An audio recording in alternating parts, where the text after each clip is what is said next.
Chapter 21, Embodiment Technique 1. The connected red thread. It signified that their souls were connected. A servant spirit. The blue spirit being who had become a monster employed by a master was screaming and throwing a fit, unable to contain how unfair and absurd this situation was. It even threatened Mok Jong-un, unable to overcome its anger. However, ugh, damn it!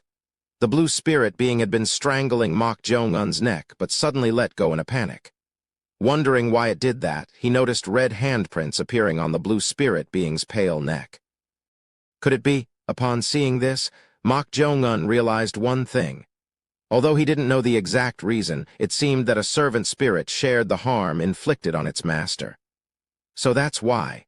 It made sense why the demonic monk had black spots appearing all over its body.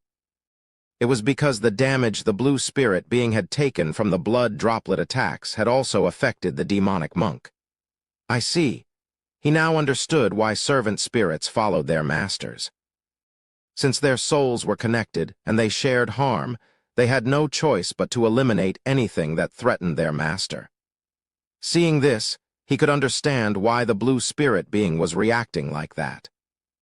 How infuriated must that arrogant being be to have become a servant spirit no different from a slave. Even if it was a being left with only a soul, it would be enraged. But that was the end of it.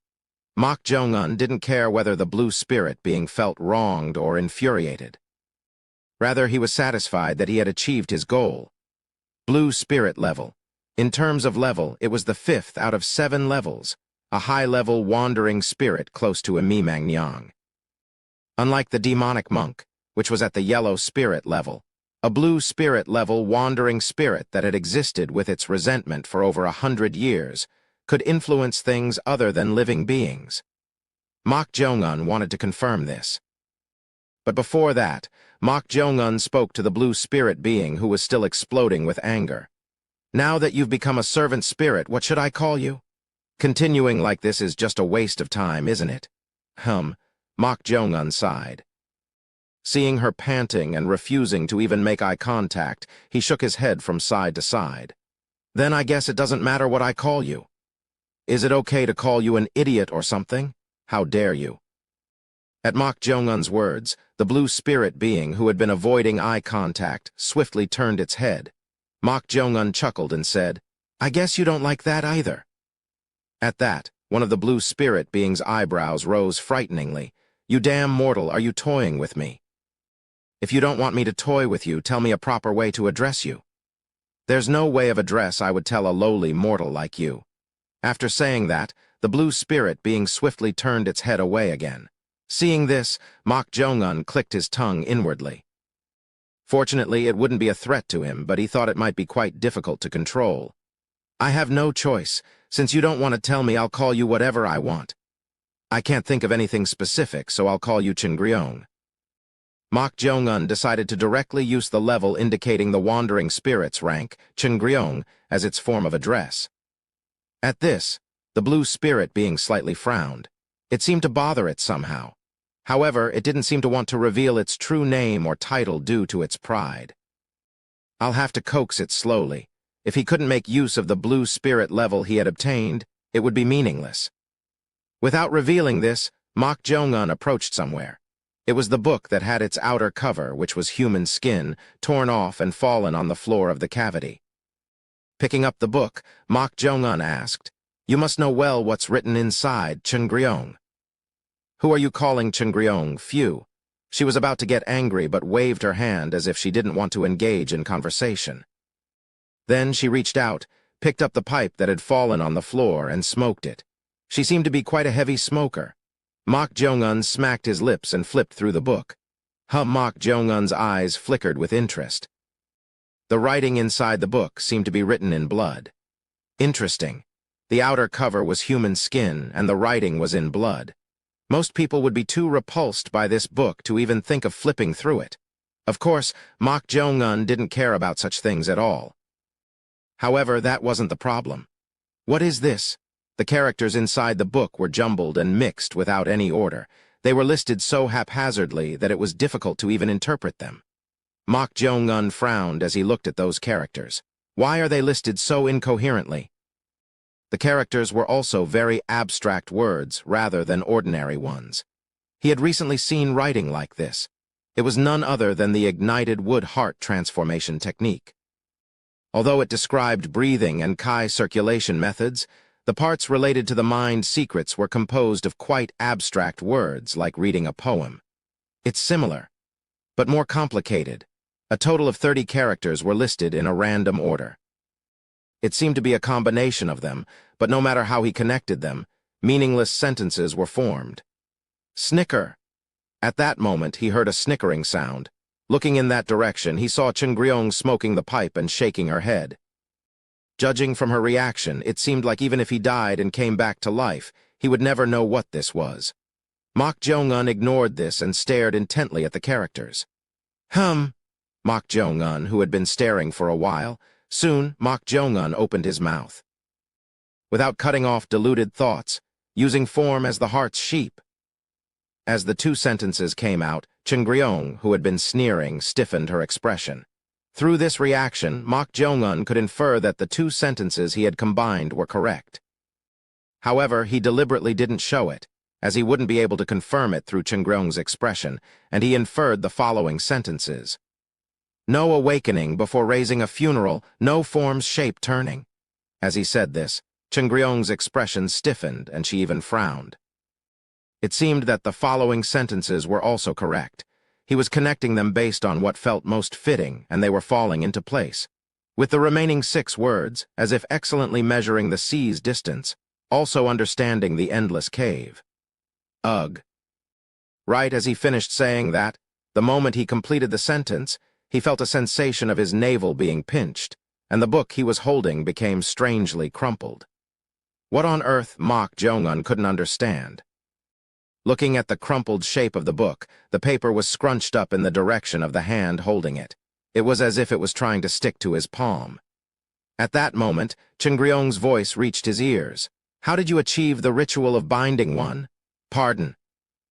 As Mok Jong-un asked and looked at her, Chengryong had a surprised expression but swiftly turned her head away. Her determination not to engage in conversation seemed firm.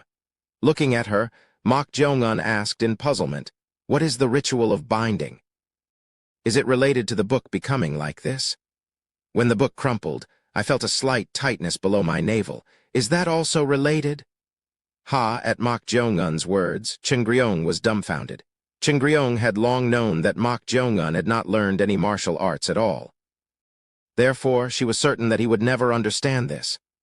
No, it had to be that way because it was difficult to even accept this without reaching a certain level or having an epiphany. However, surprisingly, Mok Jong-un had combined these 30 characters and created the first verse. Chengryong glanced at Mok Jong-un.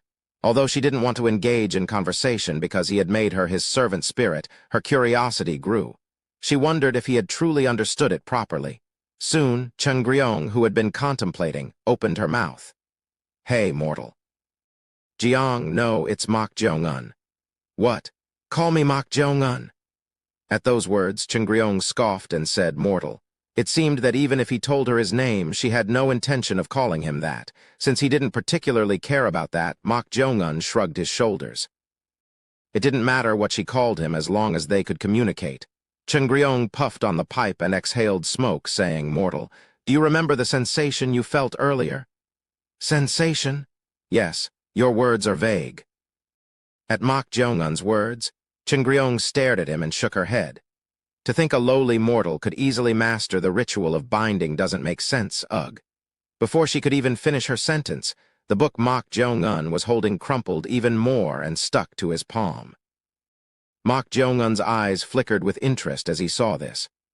As Chengryong had said, he recalled that sensation, and this time he focused on reciting the verse in his mind.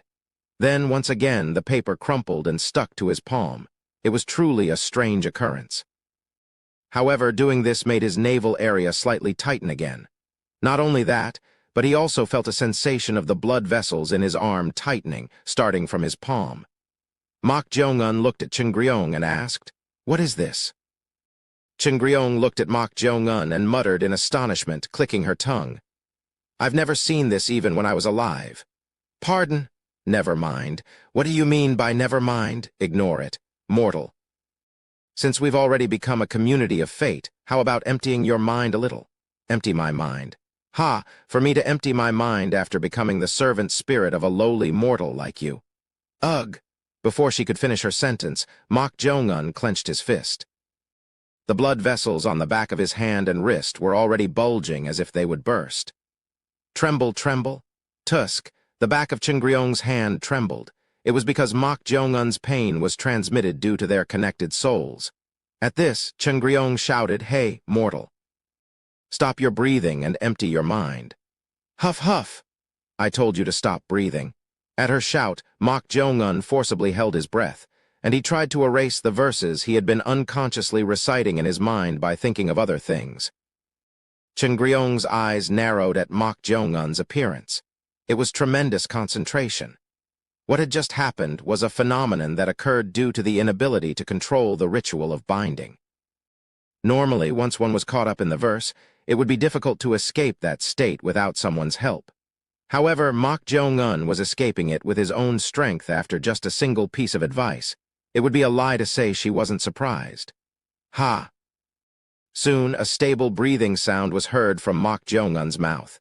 Seeing this, Chingryong clicked her tongue. Mok Jong-un asked her, "Why did that happen just now?" "It's because you couldn't properly control the ritual of binding."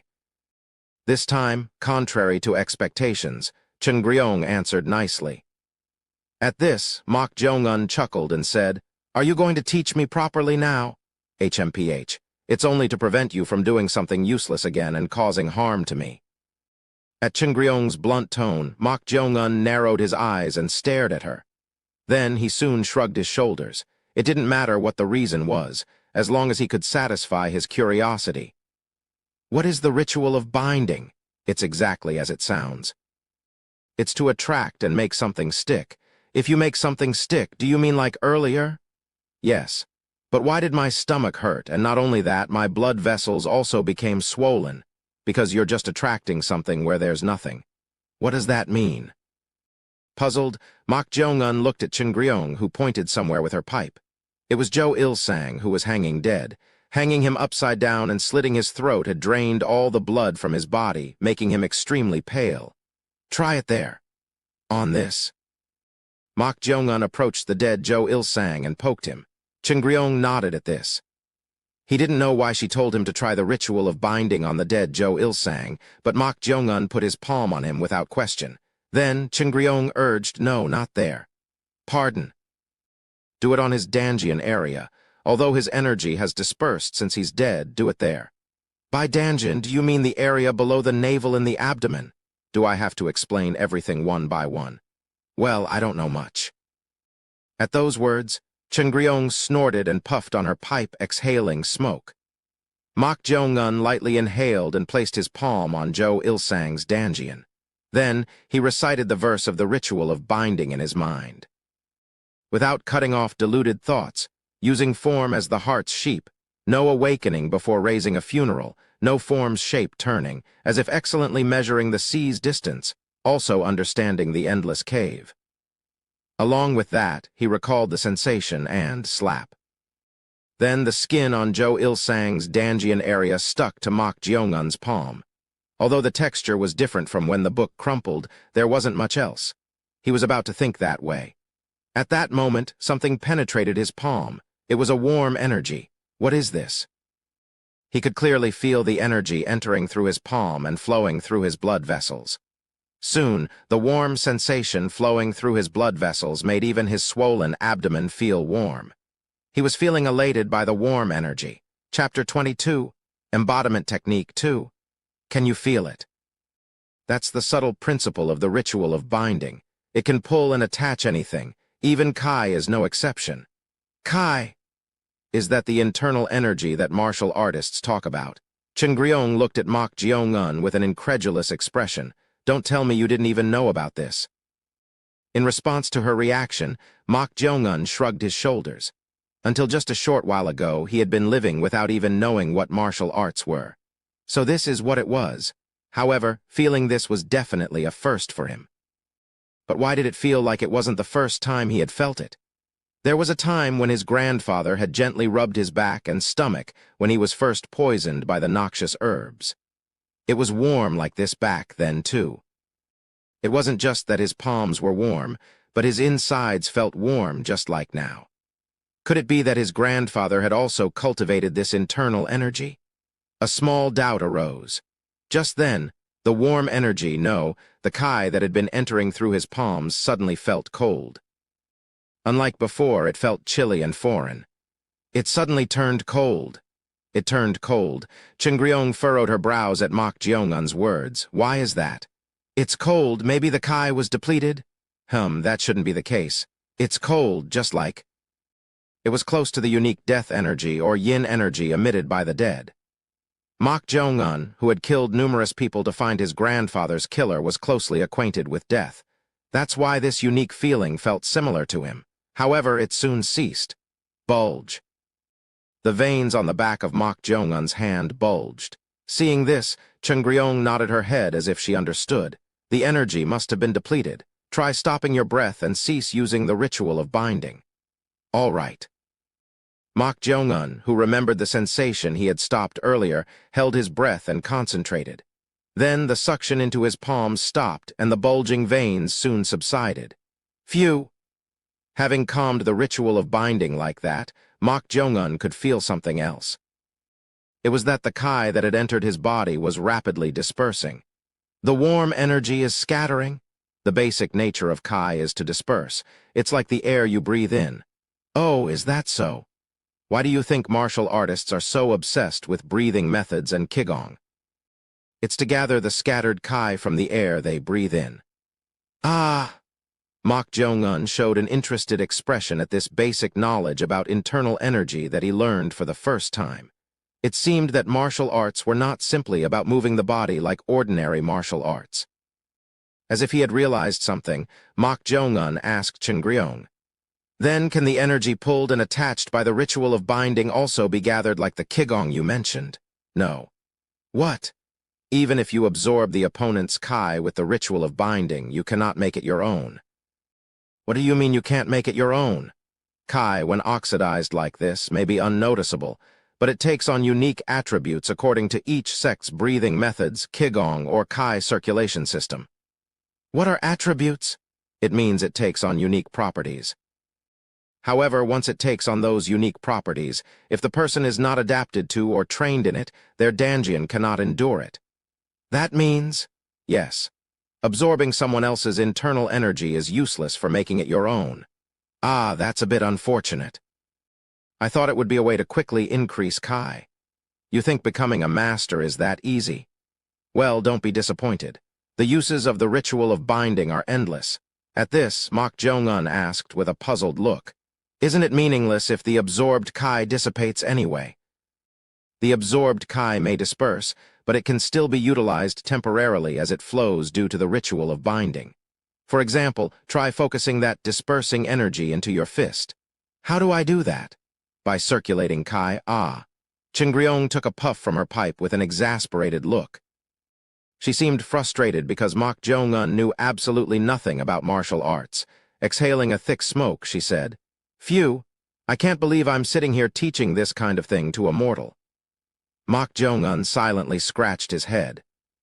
Tusk, let's exclude complicated things like Kai circulation methods for now. The important thing is visualization. Visualization? Yes. If you remember how it moved when you absorbed the energy with the ritual of binding earlier, focus on moving that sensation to the desired part. Visualization, Chinese letter. Although Chungryong spoke of it casually, this was a method used by masters who had reached a certain level when seeking a higher realm of ascension. Introspecting the mind is visualization. Strictly speaking, this was not a concept that a novice who had never learned martial arts could do. However, Mok Jeongun had something different from ordinary people. Extreme concentration. Chungryong judged that Mok Jeongun possessed that. She didn't know if his talent was outstanding or not since he had never started martial arts, but his unique concentration was unbelievable. That's why she suggested trying visualization. Will it really work? He doesn't know the concepts of meridians and Kai circulation methods. However, it was the first time she had told someone to try moving true Kai to a desired location with just visualization. If done incorrectly, it could lead to Kai deviation, but since the Kai wasn't fixed in the Danjian in the first place and was originally dispersing Kai, it was worth a try. Mok Jong-un closed his eyes and focused on the dispersing Kai.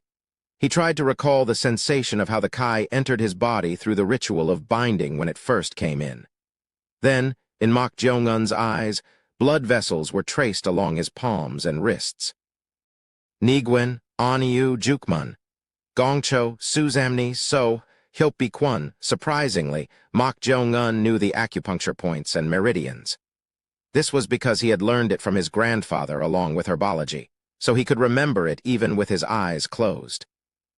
Therefore, Mok Jong-un could also recall the path through which the true Kai absorbed by the ritual of binding had flowed in and expanded his Danjian.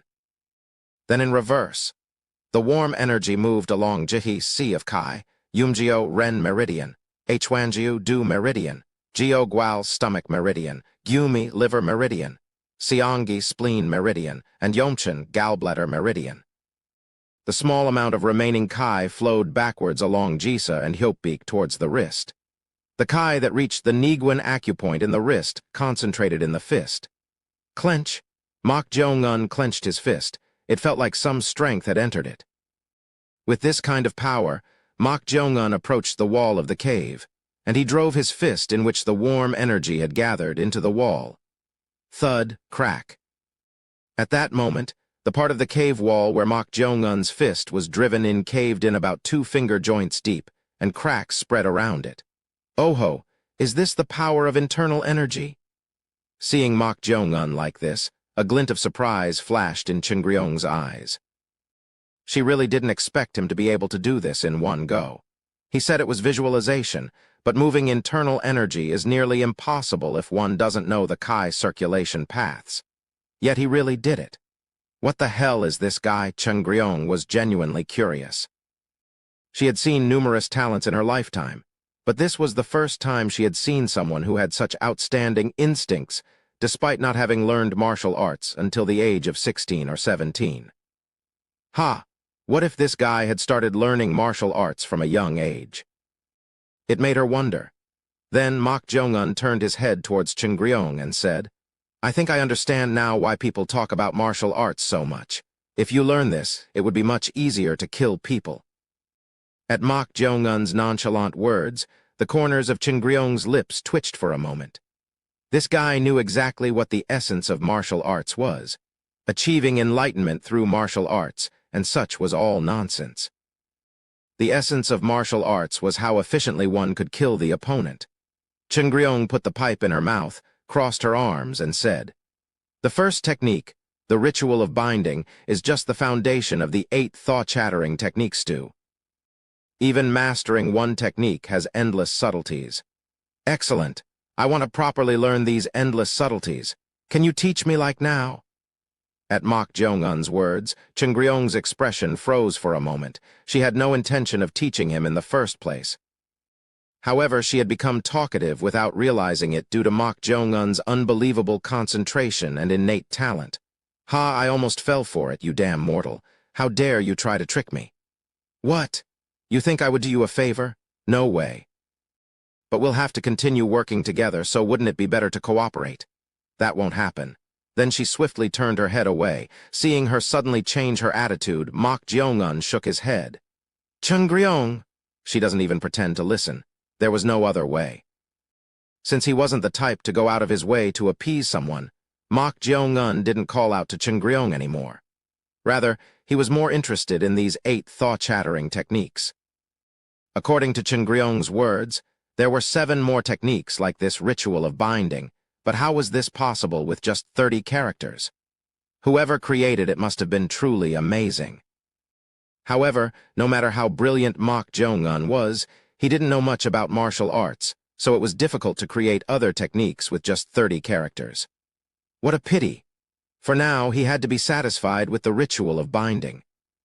Since he wasn't familiar with it yet, It seemed like it could be used in various ways if he studied it well. Having organized his thoughts, Mok Jo-ngun was about to take steps to dispose of Jo Il-sang's corpse. But then, Mok Jo-ngun frowned and looked down at his lower abdomen. What is this? When he had the warm energy, no, the internal energy absorbed from Jo Il-sang, he hadn't noticed, but that chilly energy remained as it was. Why is this? The internal energy had clearly dissipated, leaving no trace behind, but this chilly energy remained intact. Although the amount was significantly smaller compared to the absorbed internal energy, it remained intact below his navel. Strange. Even Chengryong didn't properly know about this cold energy. He thought about asking her, but soon gave up. She didn't seem like she would answer even if he asked now. It's not bad to find out for myself. This kind of trouble was a form of interest. Mok Jo-ngun raised the corners of his mouth, in an empty room with only one lantern lit. Clang. The female warrior with one eye placed a pouch full of silver coins on the table. She was Ho-ing, a guard warrior of Lady Siak, the wife of the Yon Mok sword manners master. This is consolation money sent by Madam. As I mentioned earlier, if you can handle the matter, she said she will pay 400 silver coins. After saying that, she looked at the lantern on the table. The lantern still showed no reaction. It might be because of the death of her colleague Myosin. The waiting woman opened her mouth. If this is insufficient, swish. Before she could finish her words, the lantern suddenly went out. Seeing this, Ho-ing gulped and stood up from her seat and went outside.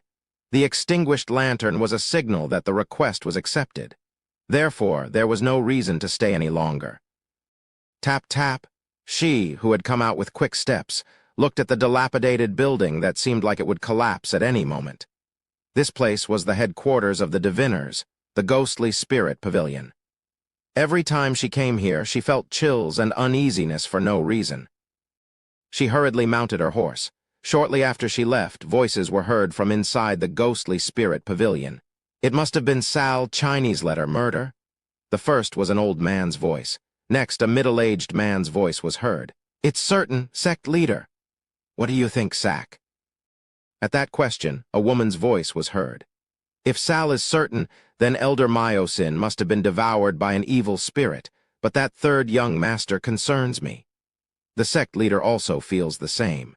Sal Chinese letter is originally an act of cursing or possessing someone with a vengeful spirit.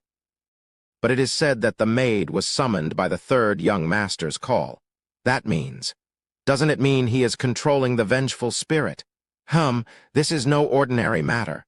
The reason they were taking this seriously was as follows. If it's to the extent of summoning the maid and feeding Sal, the vengeful spirit must be at least of the yellow spirit level. Is it possible to use such a high-level vengeful spirit as a familiar? Vengeful spirits cannot be used as familiar. That was the orthodox view of the diviners. Supernatural beings, or the benevolent souls of creatures with pure energy, could be used as familiar, but fallen vengeful spirits were beings that needed to be exorcised or sealed. Vengeful spirits are beings that cannot be controlled in the first place. The third young master may have had his soul seized by the vengeful spirit. Bang. Then we cannot leave him be. Sect leader, please entrust this matter to me. You will go, Sack. Yes, I will appease Elder Myosin's vengeful spirit and deal with the third young master. At those words, the sect leader issued an order that it was decided. I grant you permission. With you, who can control the Gaio armadillo with a bird's beak, 3 as a familiar, exercising it should be easy. Go. I accept the sect leader's order. With the answer, a beautiful woman with one white eye appeared from the darkness. The woman who appeared naturally took the pouch of silver coins on the table. Thud. The sleepy-eyed guard Go-chan brought a small brazier in front of Mok Jo-ngun's bed. He, who had stayed up almost all night keeping watch, was exhausted. When he asked if he could just close his eyes for a bit since dawn was approaching, he was a little annoyed at being asked to do this. Go-chan asked with a puzzled look, Why did you have me bring this out, young master? I have something to burn. Something to burn, you say? If there's something like that, you can just have me. I want to see for myself that it's completely burned. What in the world are you trying to burn? Suddenly, Go-chan's eyes went wide. What Mok Jong-un pulled out was none other than ignited wood sword formation. It was real after all. So it was true that he found out the location of the secret manuals from the sect leader through the evil spirits. To think that the sect leader's exclusive martial arts manual, the ignited wood sword formation, was in Mok Jong-un's hands. Go Chan gulped and frowned. "No, young master, don't tell me you're going to burn that." In response to Go Chan's anxious cry, Mok Jong-un smiled and replied, "I'm going to burn it." At this, Go Chan was startled and tried to dissuade him. Burn it, you say? Young master, what you have in your hands is an exclusive secret manual that only the sect leader can learn. How could you? I'm burning it because I need to. Rip. With those words, Mok Jong-un left only the cover and the second page of the ignited wood sword formation manual and threw the rest into the brazier. It happened before he could even say anything to stop him. Crackle. Go Chan looked at Mok Jong-un in disbelief. Does this crazy guy really not know the importance of this secret manual? To the dumbfounded Go Chan, Mok Jong-un nonchalantly said, "Why are you looking at me like that? I don't quite like the look in your eyes." Young master. Even if it's difficult for you to learn martial arts at your age, if you have that, you could make use of it somehow. That's all the more reason to burn it. If you burn it, then how will you? I have it here, you know. Mok Jong-un smiled and tapped his head with his finger. Seeing that, Go Chan's eyes widened in surprise. Does he mean he's burning it because he memorized the entire secret manual? No, then he should have told me from the beginning. He was just surprised, thinking he was throwing away that precious manual.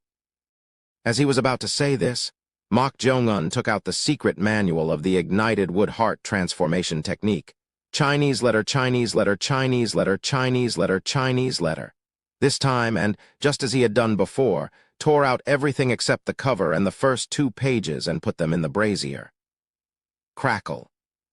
At this, Go Chan asked with an expression of utter incomprehension, "What in the world are you doing?" In response to this question, Mok Jong-un handed him the secret manuals of the ignited wood sword formation and ignited wood heart transformation technique, with only the unburned covers and 2 pages of content remaining. What do I do with these?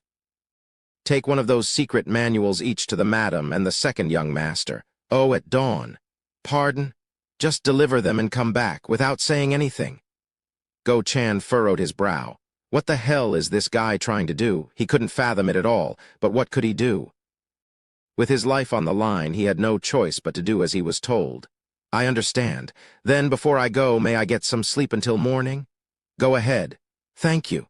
Oh, I forgot to mention, I just killed that guard warrior sent by the second young master. Go Chan was wide awake now. Translator's notes: Gaio or Kyuyu is a beast from the classic mountains of Seas 380. Lies south of Mount Ji, stands a mountain on which catalpa and nanmu grew in profusion. The foot of Mount Yu was rife with brambles and wallberry shrubs, sometimes called goji berry shrubs. Amid all the flora existed an animal whose appearance defies description. The Kyuyu, a vicious little creature that looked a bit like a rabbit, with long plumes and a gaudily patterned body, had a corvine beak, an owl's eyes, and a rat's tail. It feigned death, rolling into a ball like a pangolin at the sight of a human with what sounded like a muffled death cry of Kyuyu. Kyuyu, Kyuyu, which lent it its name. Whenever it made an appearance out of the shrubbery, locusts descended upon the land, devouring everything in sight and leaving behind a wasteland. Reference: Fantastic Creatures of the Mountains and Seas, a Chinese classic by Jian Kun Sun, Siyu Chen, Chapter 23, Embodiment Technique 3. Damn it. At this rate, I won't be able to keep my life. Guard Go Chan was heading towards Hyewa Hall, the residence of the madam. In the end, he couldn't sleep well. No, it would be strange to fall asleep after hearing that. Although Go Chan couldn't confront Mok Jong-un about why he did it, he was at a loss as to what to do about it. That crazy bastard. I clearly told him to just send him away. He never thought Mok Jong-un would kill Zhou Il-sang, the second young master's guard warrior. He thought he would at least have that much discernment. What the hell is he thinking? If that bastard Mok Yunpyong finds out that his guard warrior was killed, there will surely be trouble. not just trouble. Knowing his personality, he might try to retaliate against Mok Jong-un right away. Although he can't kill him since the Manor Master is still alive, he might break his limbs or try to kill his guard in the same way. This is driving me crazy. Go-chan felt a headache coming on. No, why did he have to kill that guy and make things worse? What about the corpse? I took care of that, so you don't have to worry. How did he take care of it? Did he hide it in a secret place where he found the secret manual? Even so, how long will it last? He was originally sent with a purpose. If he doesn't show up, naturally he will be suspected. What do I do about this? Now that Go Il-sang was killed, it felt extremely uneasy to take this empty secret manual to the second young master. He regretted it again. He should have just told his senior Gam everything, but that opportunity had already passed. Mok Jong-un had deceived Senior Gam too much out of fear, so if he were to inform him, he would no longer trust him. Senior Gam was sensitive and didn't trust others easily. It was even worse during his active duty. Recalling that time, there was a huge discrepancy with his current appearance. He was merciless not only to enemies, but even more so to traitors. But it's really strange. Even though he remembers Guard Gam's appearance, why is he more afraid of that bastard? He didn't know how it turned out like this. Phew! Come to think of it, where did Senior go? When he was really with Mok Jong-un, he never left his side unless it was time to take turns resting or there was an urgent matter. But yesterday, he was away for almost half a day. What is it? Could it be that he's secretly proceeding with something without even knowing it himself? Go-chan narrowed his eyes. At the same time, in the residence of the second young master, Mok Yunpyong, who was sitting on the desk with his arms crossed, was glaring at Guard Gam with a cold gaze. Guard Gam found it difficult to guess the situation as he was suddenly summoned without knowing the reason. One thing that was certain was that Mok Yunpyong was quite angry. At this, Guard Gam carefully opened his mouth. "Young master, what is the matter?" "That's what I want to ask." "Pardon? It's quite a coincidence. I had a bad feeling and tested it out, and every time that small uneasiness was right, it made me very displeased." What in the world is he talking about? Guard Gam slightly furrowed his brows. Could it be that he noticed it was fake? But it didn't seem to match the way he was speaking. Right now, Mok Yunpyong's tone was clearly expressing hostility towards him. Thud. Guard Gam knelt on one knee on the floor, joined his hands in a salute, and said, "Young master, I truly do not understand what you are saying. If you tell me what the matter is, Ha!" With that, Mok Yunpyong threw an inkstone that was on the desk. He could have easily dodged it, but Guard Gam had to bear Mok Yunpyong's anger, so he took it head on. Smack, drip, drip. Blood flowed down from Guard Gam's forehead. It hurt because he didn't protect his body with internal energy, but he had learned to endure pain through breathing, so Guard Gam tried his best not to show it. Glaring at such Guard Gam, Mok Yunpyong said, "I sent one of my guards to confirm that Mok Jong-un had lost his martial arts." So that's what it was. As expected, there was a reason. But something is strange. If that's all, there's no reason for him to be this angry. The fake Mok Jong-un had not learned martial arts. If he confirmed that, he should rather let go of his suspicions, so why is he showing such hostility? Then Mok Yunpyong continued, "But that guard did not return." "Pardon?" Guard Gam raised his head, looking perplexed. "What does that mean? You don't understand what I'm saying." "The guard I sent to check whether that bastard had lost his martial arts or not disappeared without a trace." "That couldn't be." Guard Gam moved his eyes to look at the guards in the room. One of the 3 guards was missing. Go Il-sang. He was about to reach the first-rate level. In terms of skill alone, Go-chan, who is currently serving as a guard, cannot handle him at all. But how did he disappear? Guard Gam parted his lips. "That's impossible." "What? I have never lied to you."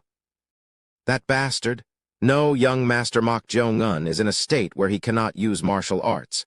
And the one named Go-chan, who is guarding young Master Mok Jong-un, is also only a second-rate expert, so he cannot handle Guard Go Il-sang." He could confidently assure that. However, there was not a shred of trust in Mok Yunpyong's eyes. In the first place, he had not built any trust, and now that the guard did not return, his suspicion only grew. Would you believe that if it were you? It's the truth. If you can't trust me, I can even bet this arm. Guard Gam pulled up the sleeve of his right arm and spoke. For a warrior to bet his own arm was not much different from betting everything. At his strong attitude, Mok Yunpyong snorted and said, "Bet your arm, fine, then prove that what you're saying is true." "What do you mean by prove?" "If what you're saying is really true, there's no way Guard Joe would be defeated by those guys. Then I'll give you about 2 hours. Find Guard Joe and bring him here." "I understand." Guard Gam's voice dropped low. It felt like something was really twisted. It seemed he needed to directly confirm what had happened. To him, Mok Yunpyong warned in a voice filled with murderous intent. "If you can't find him, it'd be best to prepare yourself to not only lose your arm, but also that miserable life of yours. I will keep that in mind." Having come out of the residence of the second young master Mok Yunpyong, Guard Ham wore a terrifyingly hardened face. He suppressed his emotions and hurriedly moved his steps towards the medicinal hall. Then he ran into someone at the crossroads. Senior? You." It was Guard Go-chan. Go-chan couldn't hide his perplexity.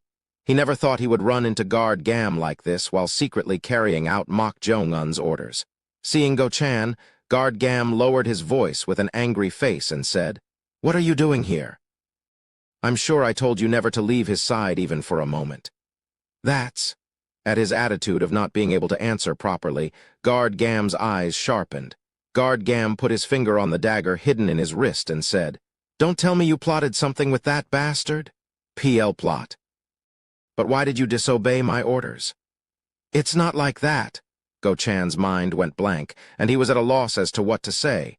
He couldn't talk about the empty secret manual he had stashed in his bosom to give to Mok Yunpyong. Damn it, there was no other way. Eventually, Go-chan ended up lying. "Actually, the inner manor master called me saying he had something to ask about what happened at the main hall yesterday." "What? The inner manor master?" Guard Gam frowned. "If you follow this path, you can go to the inner manor master's office." And although they were guard warriors, they were members of the Yon Mok Sword Manor, so naturally they had to move if the inner manor master summoned them. However, this guy, he saw Go-chan's eyes trembling faintly. Ordinary people might find it hard to notice, but he, as a trained person, could. He was clearly nervous. If the inner manor master had called him, there was no reason for him to be reprimanded for leaving his post despite having his orders, so there was no reason to be this nervous. Guard Gam moved his eyes and looked around. There were some signs of people at a slight distance, but no one stood out or was close by. Confirming this, Guard Gam pressed a vital point on Go-chan's neck and pushed him against the wall. Slam, thud, ugh! Do you have a death wish? "See, Senior, speak, what are you hiding?" "Hiding? I'm really not hiding anything, swish." Guard Gam aimed his dagger at the area near Go-chan's heart and said, "One of the second Mok Yunpyong's guards disappeared. The target he went to find is that fake." "But are you going to pretend you don't know about this too?" Damn it. It was exposed so quickly. The situation he had feared unfolded. No, is this really the situation he had feared? How did Senior, who wasn't even there at night, find out about this? Wait a moment. "Senior, how do you know about that? Could it be that you've already made contact with the second young master's side?" He already knew that he was trying to switch sides, but he hadn't decided on who yet. But knowing the circumstances on the second Mok Yunpyong's side means he has already switched sides to them. "Why did you do it without any consultation?" Grip. Gasp. As Guard Gam's hand gripping the vital point on his neck tightened, Go-chan couldn't continue his words. To him who was suffering, Guard Gam said, "Do you think I'm in a position to consult and report every little thing to you, and are you in any position to question me about that right now?" This is a bit," Go-chan, whose pain intensified, pleaded. At this, Guard Gam loosened his grip and spoke into his ear. "What are you hiding? Speak the truth. If not," stab, the tip of the dagger dug into his chest. As the dagger went inside, Guard Gam frowned at the foreign sensation. He had tried to slightly pierce the flesh, but it felt different. At this, Guard Gam put his hand into Go-chan's chest inside his clothes. Wait. Grip. Ack. Soon, the secret manual of the ignited wood-heart transformation technique with only 2 pages of content was revealed in Guard Gam's hand. Seeing this, Guard Gam's eyes went wide. This is... I'm doomed. Go-Chan tightly closed his eyes. Bang! The door of the medicinal hall swung open and Guard Gam entered with a terrifying face. Inside, there were as many as 3 medicinal hall workers, but without paying any attention to them, Guard Gam strode towards Mok Jeong-un, who was reading a book with only his upper body raised on the bed. Guard Gam approached right in front of him. He parted his lips in a small voice that only Mok Jeong-un could hear. "What have you done?" At his words, Mok Jeong-un replied without taking his eyes off the book. "What are you talking about?" "Phew." Guard Gam let out a deep sigh, then he quickly revealed a book from his bosom. Ignited Wood-Heart Transformation Technique. It was the secret manual of the Ignited Wood-Heart Transformation Technique. Guard Gam spoke in an irritated voice. "How the hell did you get this?" At this, Mok Jeong-un slightly turned his head to look at the secret manual of the Ignited Wood-Heart Transformation Technique and chuckled. Laughing? It seems Guard Go-Chan was unlucky. "What? The fact that you brought it means you took it from Guard Go-Chan, right?" At Mok Jeong-un's appearance of not losing his composure at all, Guard Gam was dumbfounded for a moment. Not only his insight, but this guy always maintained his composure. Even though he was caught by him for plotting something, seeing him maintain this appearance, he was indeed a bold fellow. Well, since he was this brazen, he must have killed the real Mok Jeong-un too. However, he could not forgive him for stabbing him in the back like this. Swish! Guard Gam took out a dagger at an angle not visible to everyone and aimed it at Mok Jeong-un's left rib. And he spoke in a low voice. "What the hell did you do to Go-Chan?" "What did I do?" "What did you do that made him keep his mouth shut?" Before coming to find Mok Jeong-un, Guard Gam took Go-Chan to his residence and interrogated him. He broke his bones and cut off 2 of his fingers. But he still didn't open his mouth until the end. "Speak." "I said speak." Seeing that, Guard Gam was genuinely curious. Although this bastard was different from ordinary people, he wasn't someone Go-Chan couldn't handle, so he couldn't understand why he was afraid of him. If it were up to him, he wanted to torture him all day to find out the reason. However, he had no time. "I'll give you about 2 hours. Damn it! The time the second young master Mok Yunpyong gave him was at most 2 hours. During that time, he had to find Jo Il-sang, that guy's guard warrior. Otherwise, Mok Yunpyong would surely try to kill him. So in the end, he left Go-Chan behind and rushed to Mok Jeong-un, the person in question. However, "I really don't know what you're talking about." Mok Jeong-un feigned ignorance. His shoulders even shrugged and anger surged up. "Clench." Guard Gam, who was grinding his teeth, soon changed his question. "Fine. I'll find out later what you did to that Go-Chan guy, then tell me. Did you see Jo Il-sang, the guard warrior of young master Mok Yunpyong?" Jo Il-sang, the guard warrior of the second Mok Yunpyong. Since he was a master nearing the first-rate level, there was no way for Mok Jeong-un, who had not learned martial arts, and Go-Chan, who was merely a second-rate expert, to do anything to him. It should be obvious, but what was this uneasy feeling? Then Mok Jeong-un said, "Ah, that person who came to find me last night wearing a mask. Right, I'm talking about him. I saw him." At Mok Jeong-un's words, Guard Gam collected himself and asked, "You didn't do anything to him, right?" "Oh, come on, what could I do? What power do I have?" Mok Jeong-un waved his hand lightly. At those words, Guard Gam thought that he indeed couldn't have harmed him. However, how could a person whose Danjian is damaged and lost his martial arts possibly do anything to someone like that? Guard Gam frowned. What does this mean? The fact that this bastard knows that he talked as if he had lost his martial arts. "You!" Then, Mok Jeong-un leaned close to his ear and said with a low voice, laughing, "You went through all the trouble to switch sides to the second young master, but this fake one didn't cooperate and killed the second young master's guard. What to do about this?" Instantly, Guard Gam's expression stiffened rigidly. Chapter 24, Embodiment Technique 4. "You went through all the trouble to switch sides to the second young master, but this fake one didn't cooperate and killed the second young master's guard. What to do about this?" The moment he heard Mok Jong-un's words, Guard Gam's expression stiffened. The death of Jo Il-sang, the second Mok Yunpyong's guard warrior. He thought that had the lowest probability. The martial prowess of a warrior on the verge of reaching first-rate level could not be dealt with simply because he was strong. No way. Guard Gam looked at Mok Jong-un with shaking eyes. It couldn't be true, but he could not believe it either. The fact that the boy knew he had switched sides and had told the second young master Mok Yunpyong that Mok Jong-un had lost his martial arts was proof of that. You, really? Yes, I killed him. How did you to someone approaching first-rate? I hung him upside down and slit his throat to kill him. What? He pitifully pleaded for his life. I guess whether he's a master or not, he didn't want to die. Mok Jong-un smiled as he said that. Guard Gam, whose eyes met with him, felt a chill down his spine. Mok Jong-un's ominous gaze felt as if it was strangling him. This guy is really a homicidal maniac. Once again, the fact that this fake guy was a death row inmate who had killed numerous people came to mind. He himself had also been an assassin who killed many people, but he quit because he didn't enjoy killing someone and felt repulsed by it. However, this guy was in a different realm from ordinary people. He enjoyed being close to death. Damn it. For a moment, Guard Gam's mind became complicated. The time the second Mok Yunpyong gave him was 2 hours. He told him to find his guard Jo Il-sang within that time, but he was already dead. In the end, his confident declaration, even betting his arm, became meaningless. It was the worst situation.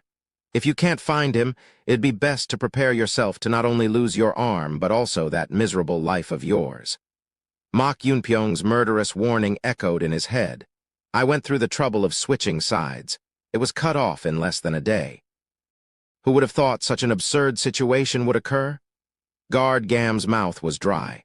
Then suddenly, don't tell me this guy intentionally killed him. Come to think of it, that was it. Since this guy was a fake, he had to be careful about everything. No matter how unpredictable this guy was, someone as cunning as him couldn't possibly not know his own situation. But the fact that he killed the second young master's guard, he killed Mok Yunpyong's guard warrior because I abandoned him and switched sides. Ha, it was truly astounding. How could he be so cunning? By killing Mok Yunpyong's guard, the boy put him in a dilemma. Now he couldn't switch sides to any other young masters. Who would trust him? Clench. Realizing this cunning bastard's intention, strength entered his fist. To think that a homicidal maniac who hadn't even learned martial arts was pushing him like this. Because of this guy, everything I had prepared, it all went to waste. He was furious. Your emotions sure change a lot. Seeing your face turn red, you must be angry. At Mok Jong-un's sneering voice, Guard Gam glared at him. He wanted to kill this guy right away. No, should I kill him? Even if staying in the Yon Mok sword manor had virtually no meaning since the second young master Mok Yunpyong would be after his life anyway. Ah. Suddenly, Guard Gam's gaze turned to his own chest. In his chest were the cover and 2 pages of content from the ignited wood heart transformation technique. Seeing the content of only 2 pages, Guard Gam realized. This was the real thing. Even though that Go-Chan bastard kept his mouth shut until the end, the fact that he had this, it meant that this Mok Jong-un guy had obtained the secret manual. How the hell did he get the secret manual? He was curious, but that wasn't the important thing. Stab. Guard Gam pressed the dagger into Mok Jong-un's ribs and whispered, "The rest of the secret manual, you have it, don't you?" Secret manual. Tap, tap. Guard Gam tapped his own chest and said, "I'm talking about this. Ah, that? Yeah, of course I have it." At Mok Jong-un's words, Guard Gam's face momentarily lit up. As expected, even if the sky fell, there was always a hole to rise through. It's done. It's done. The manor master's life was hanging by a thread. Since a successor had not been appointed, the opinions of the retainers were divided. In this situation, if one possessed a secret manual that only the sect leader could learn or had a bloodline that had mastered that martial art, one would be closest to becoming the successor. It can replace the price of my life. The second young master Mok Yunpyong also had no choice but to covet this secret manual. If he had this, he could offset it with the life of the dead guard Jo Il-sang. Stab. Guard Gam pressed the dagger even closer and said, I won't beat around the bush. If you don't want to die, hand over the secret manual. You seem to really need the secret manual. I don't have time for word games with you. You're in quite a desperate situation, aren't you? You really have a death wish, don't you? No way. I just don't think I'm the one in a desperate situation, so I'm asking if it's okay to threaten me like this. At Mok Jeongun's words, Guard Gam snorted and said, Don't think of me as the same as Go Chan or Joe Il-sang. Killing you on the spot without even letting you breathe is no big deal for me. Even though he had retired, his original profession was an assassin. The ways to kill numbered in the dozens, no hundreds, and he was a first-rate master. The gap between someone approaching first-rate and a true first-rate master was clear. He could kill the likes of Joe Il-sang with one hand. Don't provoke me any further. This is scary. Stab. Before he could even finish his words, the tip of the dagger slightly dug into the flesh between Mok Jeongun's ribs. I won't ask again. If you don't talk about the secret manual, I will fully drive in the dagger. If it penetrates through here, it's certain death. You'll lose even more if I die here. As he said that, Mok Jeongun gestured with his eyes towards the medicinal hall workers. It meant if he could really kill him with them watching. At this, Guard Gam let out a faint breath. Phew! Then soon, swoosh. He removed his hand from Mok Jeongun and launched his body towards the medicinal hall workers. His movement was so fast that Guard Gam, who had instantly approached where they were, stabbed their vital points with lightning-fast hand gestures. Stab, stab, stab. The medicinal hall workers instantly died with their vital points stabbed. Even though the dagger was stabbed, hardly any blood came out, and there were no screams. It was a clean skill befitting a former assassin. The second young master should be able to handle about 3 medicinal hall workers. He was confident that even if he didn't know, the second young master could keep their mouths shut. That's why Guard Gam was taking a gamble. Are you still certain that I can't kill you? Guard Gam approached Mok Jeongun and spoke. He thought that to this extent, no matter who it was, they would be somewhat tense. However, chuckle. Laughing, Mok Jeongun laughed. Even though 3 medicinal hall workers died in an instant, he's laughing after seeing that. You really don't seem to grasp reality. Then you'll have to directly experience the pain with your body to open your mouth. Swish. Guard Gam used a lightness skill to instantly close the distance. Then he used the grappling hand technique on Mok Jeongun. Tap, tap, tap, tap. Guard Gam grabbed his arm, twisted it behind, grasped one of Mok Jeongun's right fingers, placed the dagger against it, and said, You seem to have quite a high tolerance for pain. Guard Gam recalled the first time he saw Mok Jeongun. Even when he was locked in a prison cell and pelted with stones by onlookers, he didn't let out a single groan. Seeing that, he thought he was a monster. But you know, even if you're a monster, it's not that you don't feel pain. I know how to maximize that pain. Stab. The dagger dug into his finger. Guard Gam smiled fiendishly and said, I'll shave off the flesh of your fingers line by line like peeling a fruit. It'll be a pain you've never experienced in your life. Is that so? Let's see how long you can maintain that composure. Guard Gam tried to tilt the blade of the dagger upwards. At that moment, Mok Jeongun opened his mouth. Before you start, I have something to tell you. At Mok Jeongun's words, the corners of Guard Gam's mouth slightly rose. Of course. No matter how much of a homicidal maniac he was only 17 years old. In this situation, no matter how much composure he showed, he would eventually fall into fear of the upcoming pain. Speak. I was wondering how to utilize it, but I'm really grateful. What? What nonsense is this? What is he utilizing? At that moment, Guard Gam felt a foreign sensation. It felt like something was sticking to his palm that was grasping Mok Jeongun's finger. Thinking he was gripping too tightly, he slightly loosened his strength but stick. The palm stuck to the finger. What is this? Thinking something was strange, Guard Gam tried to draw internal energy to his hand to detach his palm. However, whoosh. At that moment, the internal energy he had focused on his palm was felt draining out. Gasp! Guard Gam could only be perplexed by the sudden phenomenon. His hand was adhered, and his internal energy was rapidly draining out, and even the flow of Kai circulation was disrupted. making it difficult to detach his palm. A considerable amount of internal energy had already been absorbed. His left hand and left arm holding the fingers were about to lose strength. Where did this guy learn such sorcery? This was not a righteous martial art. Absorbing someone else's internal energy. Already 10% of his internal energy had been absorbed, and if this continued, a real disaster might occur. Let go! Guard Gam tried to strike Mok Jong-un's neck with his fist holding the dagger in reverse, to knock him out, but Mok Jong-un twisted his neck and it hit his shoulder instead. PFT! However, a first-rate master was still first-rate. Blood spewed from Mok Jong-un's mouth after being hit by the fist containing internal energy. Nevertheless, Mok Jong-un did not let go of the finger. Ugh, you bastard! Thud thud.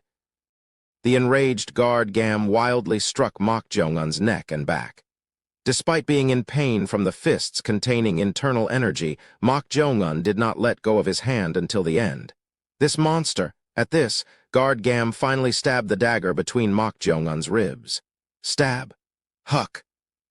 As the dagger penetrated halfway through the ribs, his breathing was cut off, and the Chakui technique was severed. The moment the adhesive force disappeared, Guard Gam kicked Mok Jong-un's back with his foot and distanced himself. Thud, clatter, clatter. Guard Gam, who had retreated about 7 steps, looked at his palm with a pale face. No internal energy was felt in his left hand, which was severely convulsing. He could circulate it again through Kai circulation, but this was the first time he had felt such an uneasy sensation. Guard Gam glared at the staggering Mok Jong-un and said, "What was that? What kind of sorcery have you learned?" Huff, huff. Mok Jong-un gripped the dagger stuck between his ribs, staggered, and barely regained his posture. "You're definitely first-rate. Speak, what was that just now?" "With just this, it'll be difficult to deal with you." "Grind?" Guard Gam gritted his teeth.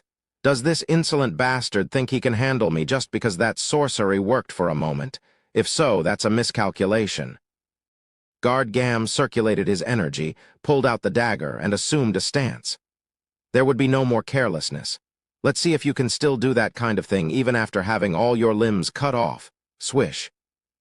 Guard Gam launched his body towards Mok Jong-un, who was barely maintaining his posture. As long as he was careful not to let his palms touch, he could sufficiently deal with him. Thud, stab. One of the daggers Guard Gam threw stabbed Mok Jong-un's thigh.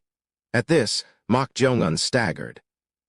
Not missing that opportunity, Guard Gam took out another dagger hidden in his wrist and tried to throw it at Mok Jong-un's shoulder. It was at that moment. "Demonic monk!" Shiver. As soon as those words ended, Guard Gam suddenly felt a chill throughout his body and something trying to grasp his wrist from behind. The startled Guard Gam lowered his arm to avoid that bizarre sensation and launched his body to the side, and he looked at that spot. Guard Gam frowned. He clearly felt a spine-chilling, strange sensation from behind, but nothing was visible. What did this guy do? What is this bizarre feeling when nothing is visible?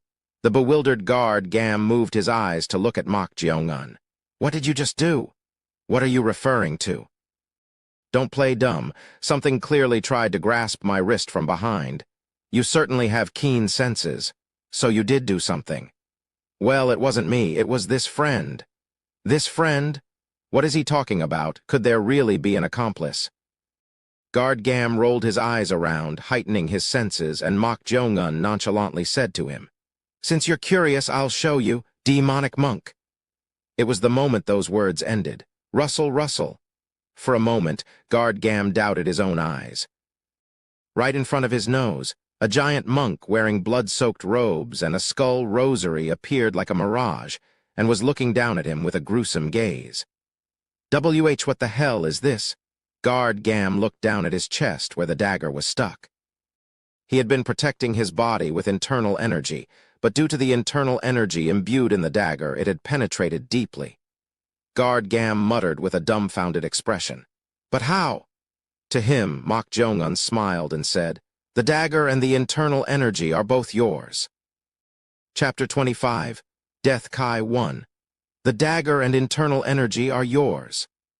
Guard Gam's eyes trembled at Mok Jong-un's words, the dagger embedded in the center of his chest. The internal energy contained within the dagger was his own. Then, did this fellow forcibly take his internal energy and utilize it? Impossible. Internal energy has its own unique properties. Even if one takes another's internal energy, transformed by various schools and sects, it would practically be poison. Even if internal energy is passed down between master and disciple of the same sect, there is no way to directly utilize it without refining it into one's own through breathing techniques. Yet, he used it. Just what is this bastard's true identity? He was definitely not an ordinary civilian. Guard Gam thought he could control him since he was a death row inmate and not a martial artist.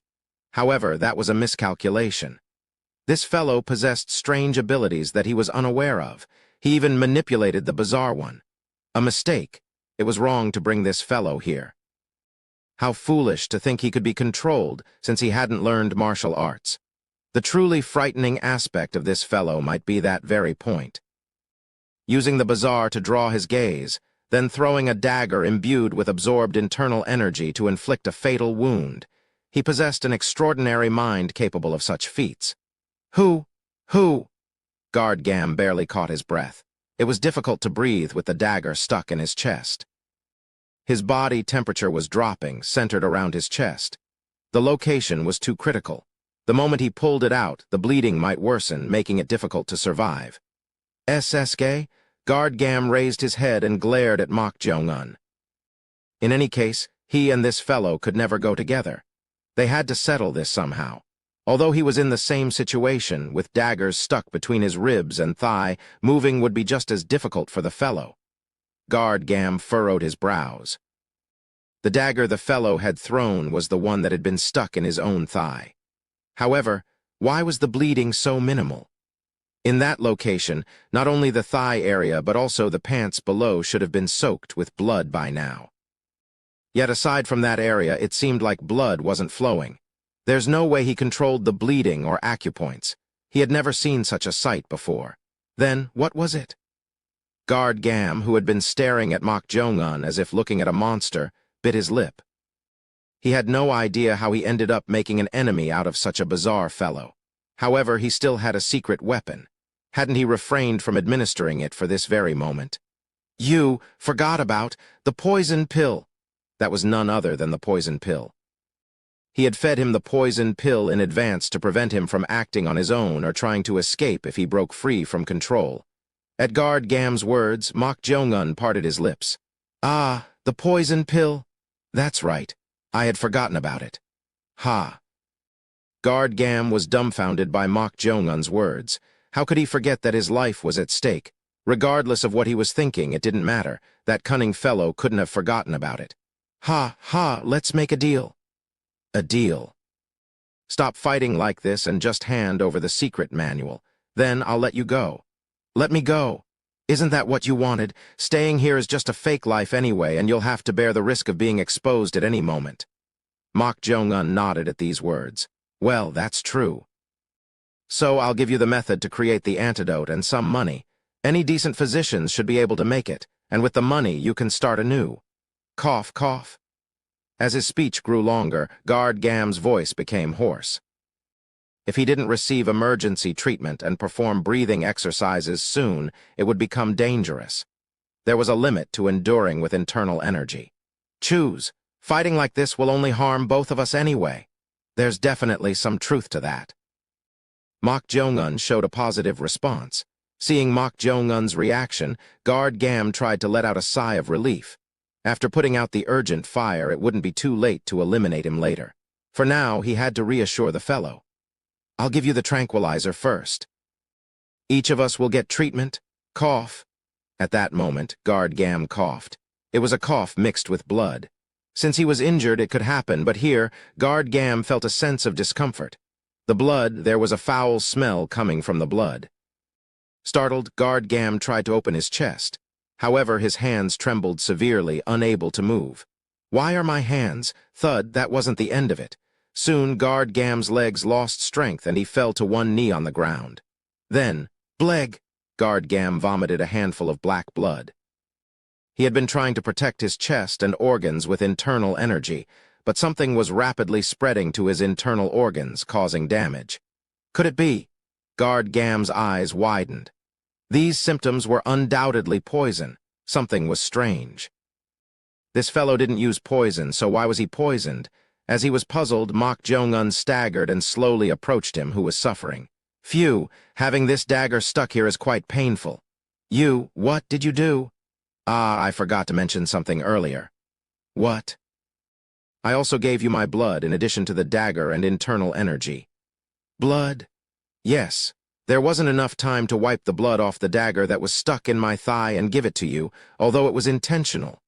What the hell are you talking about? Mok Jong-un chuckled and said to the confused Guard Gam. Of course you wouldn't understand. I only told Guard Go-chan about it. Go-chan?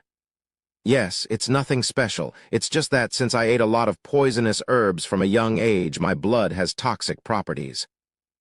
Guard Gam was dumbfounded by these words. Toxic blood? What kind of nonsense is this? Then, is this fellow saying he's like a poison bringer of the Sichuan Tang clan? This bastard just... it was absurd. Just how much has this bastard been hiding? However, that wasn't the important thing. He had to somehow use his internal energy to block the poison from spreading, not just around his chest. He didn't know what kind of poison it was, but it was so fierce that it felt burning. Cough, cough. It's painful, isn't it? You think you'll be safe? Rushfoil, Batel Nut, Monkshud, Greed, Dragon. Guard Gam's eyes shook wildly at the medicinal herbs coming out of Mok Jong-un's mouth. They were all ingredients used in the poison pill. Poqueen, Fly Mushroom, Love Parsley. How? Well, I can roughly tell what they are just by lightly touching them with my tongue, can't I? He can tell by tasting them. Just what is this bastard's true identity? Mok Jong-un approached the dumbfounded Guard Gam, bent his knees and met his gaze, saying, Actually, I don't need an antidote or anything. You deceived me, cough, cough, to play with me? In response to that question, Mok Jong-un tilted his head slightly and stared intently at Guard Gam's face. His face was pale and his eyes were filled with fear and terror. Seeing his appearance, Mok Jong-un smiled and said, Whether they are martial artists or top-tier masters, they are not much different from other people in the face of pain and death. Creepy. The moment he heard those words, Guard Gam felt chills running down his spine. How could someone wearing a human skin say such things and have such dead eyes? It didn't feel like he was facing a human being at all. This fellow was a demon. Tremble, tremble, tremble. Guard Gam couldn't stop trembling. His breathing became rough, and it became difficult to breathe due to fear. The human heart was indeed cunning. Just a moment ago, he still thought he had the upper hand over his opponent, so he looked down on him without any tension. However, now it was completely different. You're trembling. Spare my life. Guard Gam threw away his pride and begged for his life. He couldn't die like this. He had dreamed of a stable life after leaving that cruel world of assassins where he could die at any moment. However, losing his life like this was too unfair. Mok Jong-un stroked his own chin. Spare your life, you say? I swear loyalty. No, I will swear loyalty. Please, please spare my life. Seeing him pleading, Mok Jong-un smiled and said, Now, your attitude is to my liking. Oh, I will live only for you, young master. Then I would be grateful.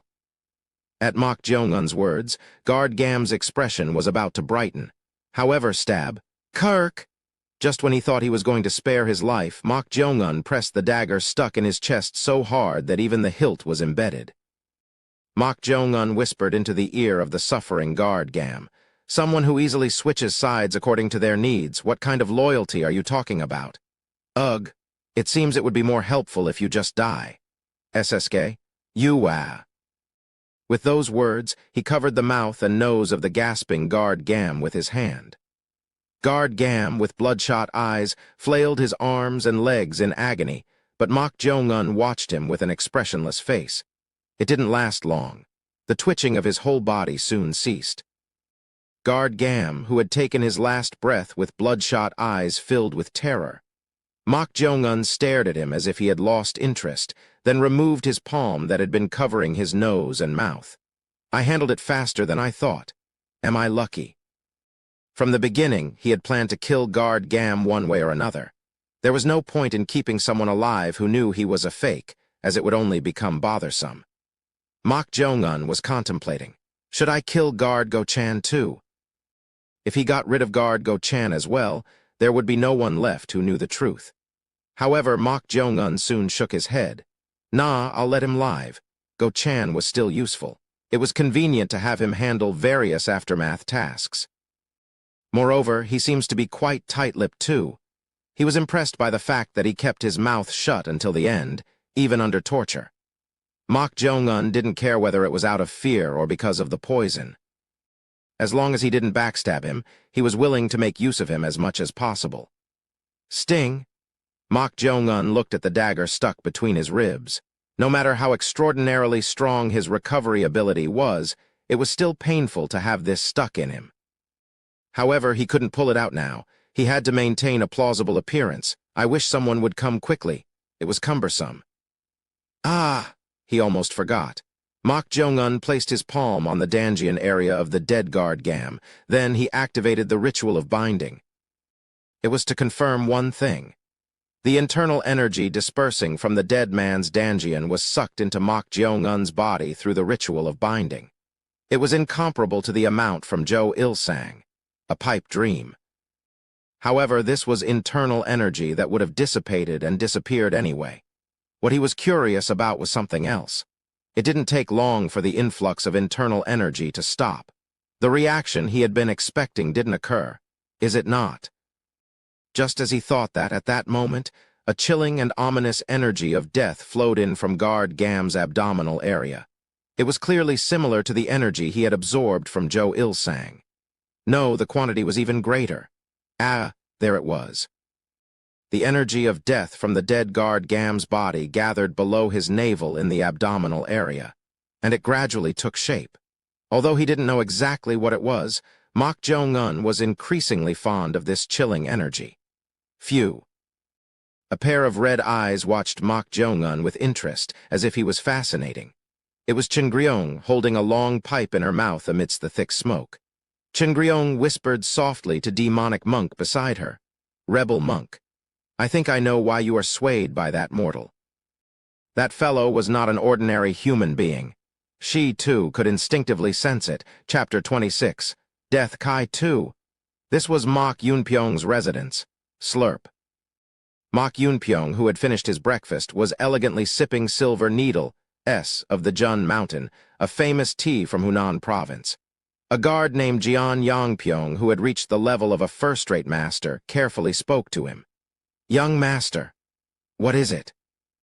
But judging from Guard Gam's reaction earlier, it didn't seem like a lie. Do you really think he was deceiving you as a last resort? Tak. Mok Yunpyong put down his teacup and answered briefly. No, it's half and half. Guard Gam must have had something he didn't know about either. Even if it was a last resort, would he do something that would raise suspicion in just a day? No matter how much of a fool Mok Jong-un is, he must have hidden at least one secret weapon. What? Then how? Didn't I say I would only give him 2 hours and take his life if he couldn't find Jo Il-sang? Yes. Didn't you want Guard Gam that much? Mok Yunpyong had always wanted to make Mok Jong-un's Guard Gam his own. Even after learning that he was a former assassin, his determination remained unchanged. Rather, he remarked that he would be even more useful. If you had investigated separately and shown trust, that's not possible. What do you mean it's not possible? If I had shown unconditional trust, he would have seen me as a pushover or a fool rather than being grateful. So it was to instill an appropriate level of tension. What do you mean? Do you think I would easily abandon such a talented individual? Mok Yunpyong grinned. Even if it took more than 2 hours, he had no intention of actually killing him. I should show forgiveness after demonstrating how strict and stern I am once the truth is revealed. People are naturally more affected when you treat them harshly and then show kindness once. That was Mok Yunpyong's way of dealing with people. To this, Guardian Yangpyong inwardly disagreed but pretended to be impressed and said, As expected of you, young master, I didn't know you had such insight.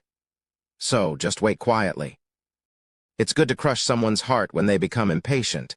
Even if it's just out of responsibility for losing guard Joe, he will be more loyal. You are absolutely right. Flattery. But please don't push him too hard. At these words, Mok Yunpyong raised one eyebrow. What? Didn't you find out while investigating Guard Gam's past? Ah, are you talking about that? Yes, Guard Gam might be from that place. If he's really from that place, no matter if he's retired, if you stimulate him carelessly, it might be dang. No, it might become tiresome for you. He was about to say it could be dangerous, but changed his words. It was because Mok Yunpyong had quite a strong pride. That was how dangerous it was to have someone from an assassin group as a subordinate, especially if they were from that place. Slurp, tack, you said he might be. We don't know for sure whether he is or not. Yes. Rather than that, think about what to do with that bastard Mok Jong-un. If he really touched Joe Il-sang, we absolutely cannot leave him alone. Judging from his reaction, he seemed to be already upset.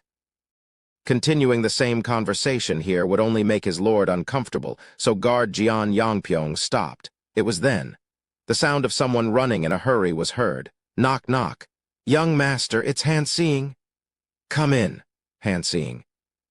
He was one of Mok Yunpyong's 3 guards and had the lowest martial arts skill.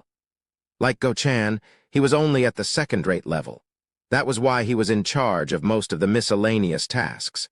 Mok Yunpyong asked Han Seeing, who was rushing in with a puzzled expression.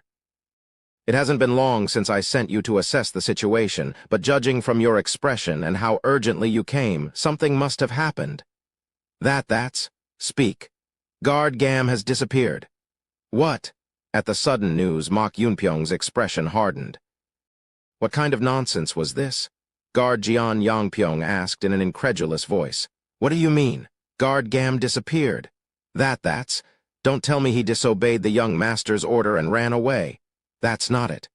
Then what the hell are you talking about? Speak clearly.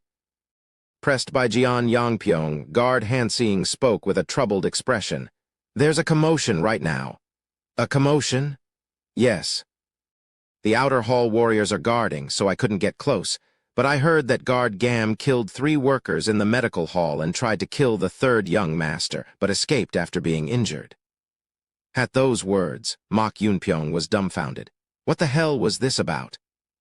He had told him to find his missing guard Joe Il-sang, so why would Guard Gam suddenly try to kill that bastard Mok Jong-un? Could it be? Was he trying to prove his loyalty by doing that? Or did he try to threaten Mok Jong-un to find out where Joe Il-sang had disappeared to? It was difficult to guess. Then Guard Jian Yangpyong asked in an equally absurd tone, Are you sure? Why would Guard Gam do such a thing? I'm not sure either. But judging from the fact that Mok Jong-un's injury was serious enough to be life-threatening, it might be true.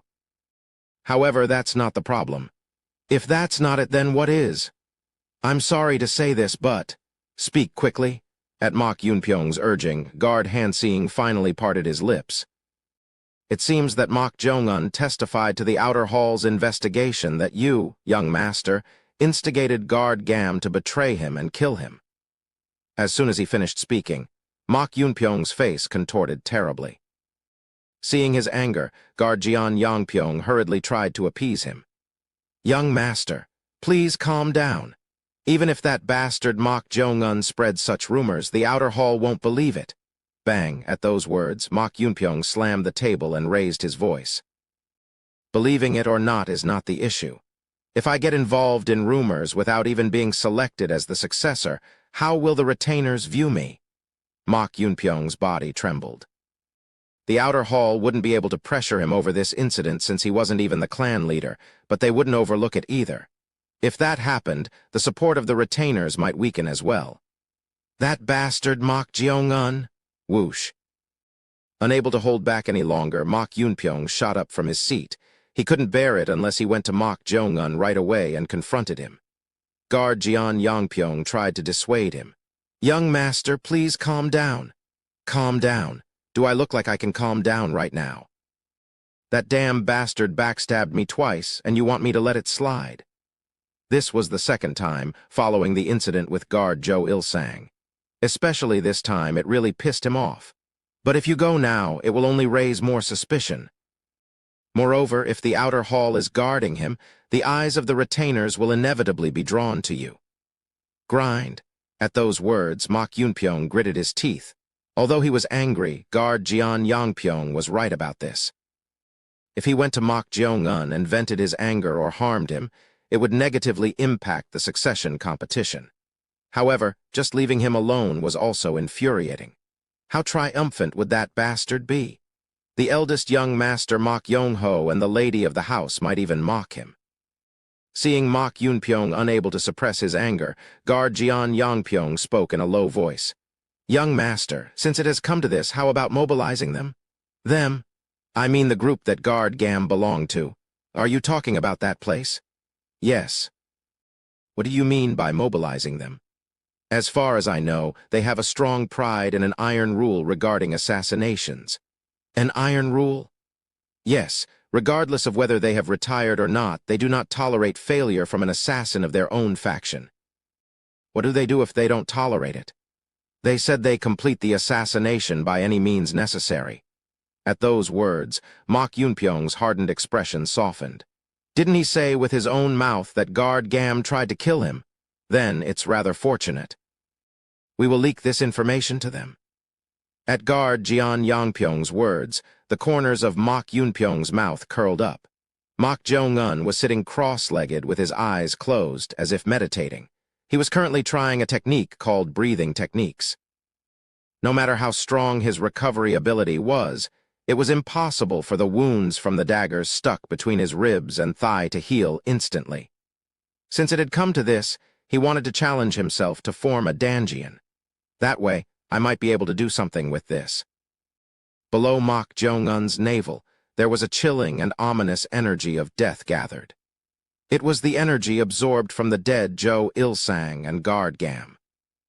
However, despite absorbing it, unlike the internal energy he had absorbed through the ritual of binding, it just accumulated in his stomach without moving. So he thought that if he could form a danjian with this, it might be possible. But, is this how it's supposed to be? The ignited wood-heart transformation technique had a detailed description of the breathing method. Of course, there were also methods for Kai circulation and key points. Anyway, to perform proper Kai circulation, one had to accept the energy from the air through breathing and gather it near the danjian to form a small seed. However, something felt strange. Why is the energy I'm taking in through breathing dispersing? The energy gathered through breathing was very subtle. It was much smaller than when he absorbed it through the ritual of binding, but according to the secret manual, this was normal. So, thinking of it as collecting bits and pieces to form a mountain, he guided it below his navel. Swish. However, as soon as it entered, it dispersed. It just disappeared, as if the internal energy he had absorbed through the ritual of binding naturally dispersed. Why? He couldn't understand. Was it normal for energy to disperse easily? With no one to ask and only being able to follow what was written in the book, Mok Jeong-un had no choice but to adhere to the instructions. Phew! Phew! He gathered energy while reciting the key points of the method through breathing techniques. He did this for half a day, almost until the day was about to end, but the subtle energy he gathered still dispersed as soon as it reached below his navel. What is it? Why was that? The secret manual stated that forming a seed, no, a danjian, was extremely difficult. From that perspective, it was indeed difficult. However, there was no mention of it dispersing as soon as it was gathered. It said it would gradually disperse. It disappears immediately, but unlike the book, it vanished right away as soon as it entered. What could be the reason? Was martial arts something that couldn't be self-taught after all? Mok Jeong-un glanced at guard Go-chan, who was lying on the bed next to him as if he were dead. He had lost his left ring finger and little finger and had fainted after undergoing a torture called severing tendons and breaking bones. Mok Jeong-un had asked the outer hall warriors to bring him here. He was thinking of just letting him sleep, but he decided to wake him up.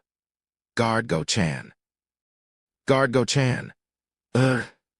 Swish. Mok Jeong-un raised his palm above Go-chan's face. Then, slap, Go-chan opened his eyes wide, quickly sat up and answered hurriedly. Yes. Wow, that's amazing. Weren't you sleeping? I was sleeping. In fact, Go-chan had woken up about an hour ago. After waking up, he had been keeping his eyes closed and assessing the situation, unsure of what was going on. Thanks to that, he learned that this place was the medical hall and that Mok Jeong-un was right next to him. That was why he couldn't bring himself to open his eyes. It was a kind of escapism from reality. To him, Mok Jeong-un whispered, "I had something I wanted to tell you when you woke up." What is it? Gulp. Go-chan couldn't hide his nervousness. He felt uneasy for no reason. Mok Jeong-un chuckled and said to him, "Contrary to my expectations, you're quite tight-lipped." "Oh, phew!" Go-chan let out a sigh of relief. In fact, he thought it wouldn't make much difference whether he died this way or that way, but he endured it because dying at Mok Jeong-un's hands seemed like it would be the worst agony. "I'm starting to like you more and more, guard Go-chan." Thank you. Fortunately. It seemed that his choice was not wrong. Oh, wait a minute. Is this something to be happy about? He felt like he was being tamed by Mok Jeong-un. Realizing that, Go-chan fell into a sense of self-disgust. Then, as if remembering something, he looked apologetic and apologized. "By the way, young master, I'm sorry. I was caught by guard Gam on the way and had the item you entrusted me with taken away." "Ah, I got that back." "What?" What did he mean by getting it back? Mok Jeong-un smiled at the puzzled Go-chan and whispered, "Only you know this, guard Go-chan." "I killed guard Gam and took it back." At Mok Jeong-un's words, Go-chan's eyes widened. Did he hear that correctly? He killed Kam Hyung, the middle-ranked assassin of the Flying Daggers sect, one of the 3 major assassin groups in the Central Plains, despite being retired. How? Ch. Mok Jeong-un gestured with his eyes towards the entrance of the medical hall. Outside the door screen, there were shadows of about 4 warriors. On the opposite side, there were also 4 guards. They were the warriors of the outer hall of the Yon Mok Sword Manor. "They think guard Gam attacked me and disappeared, so guard Go-chan, you should roughly know that as well." At Mok Jeong-un's words, Go-chan lowered his voice and whispered, "Is it true? Is there any reason for me to lie about this?" Go-chan swallowed his dry saliva. Indeed, this devilish fellow wouldn't make false claims about such matters. Unbelievable. What the hell is this guy? He clearly hadn't learned martial arts. Yet now, he even claimed to have killed a first-rate master. It was something that couldn't possibly happen under common sense. "No, is this even possible?"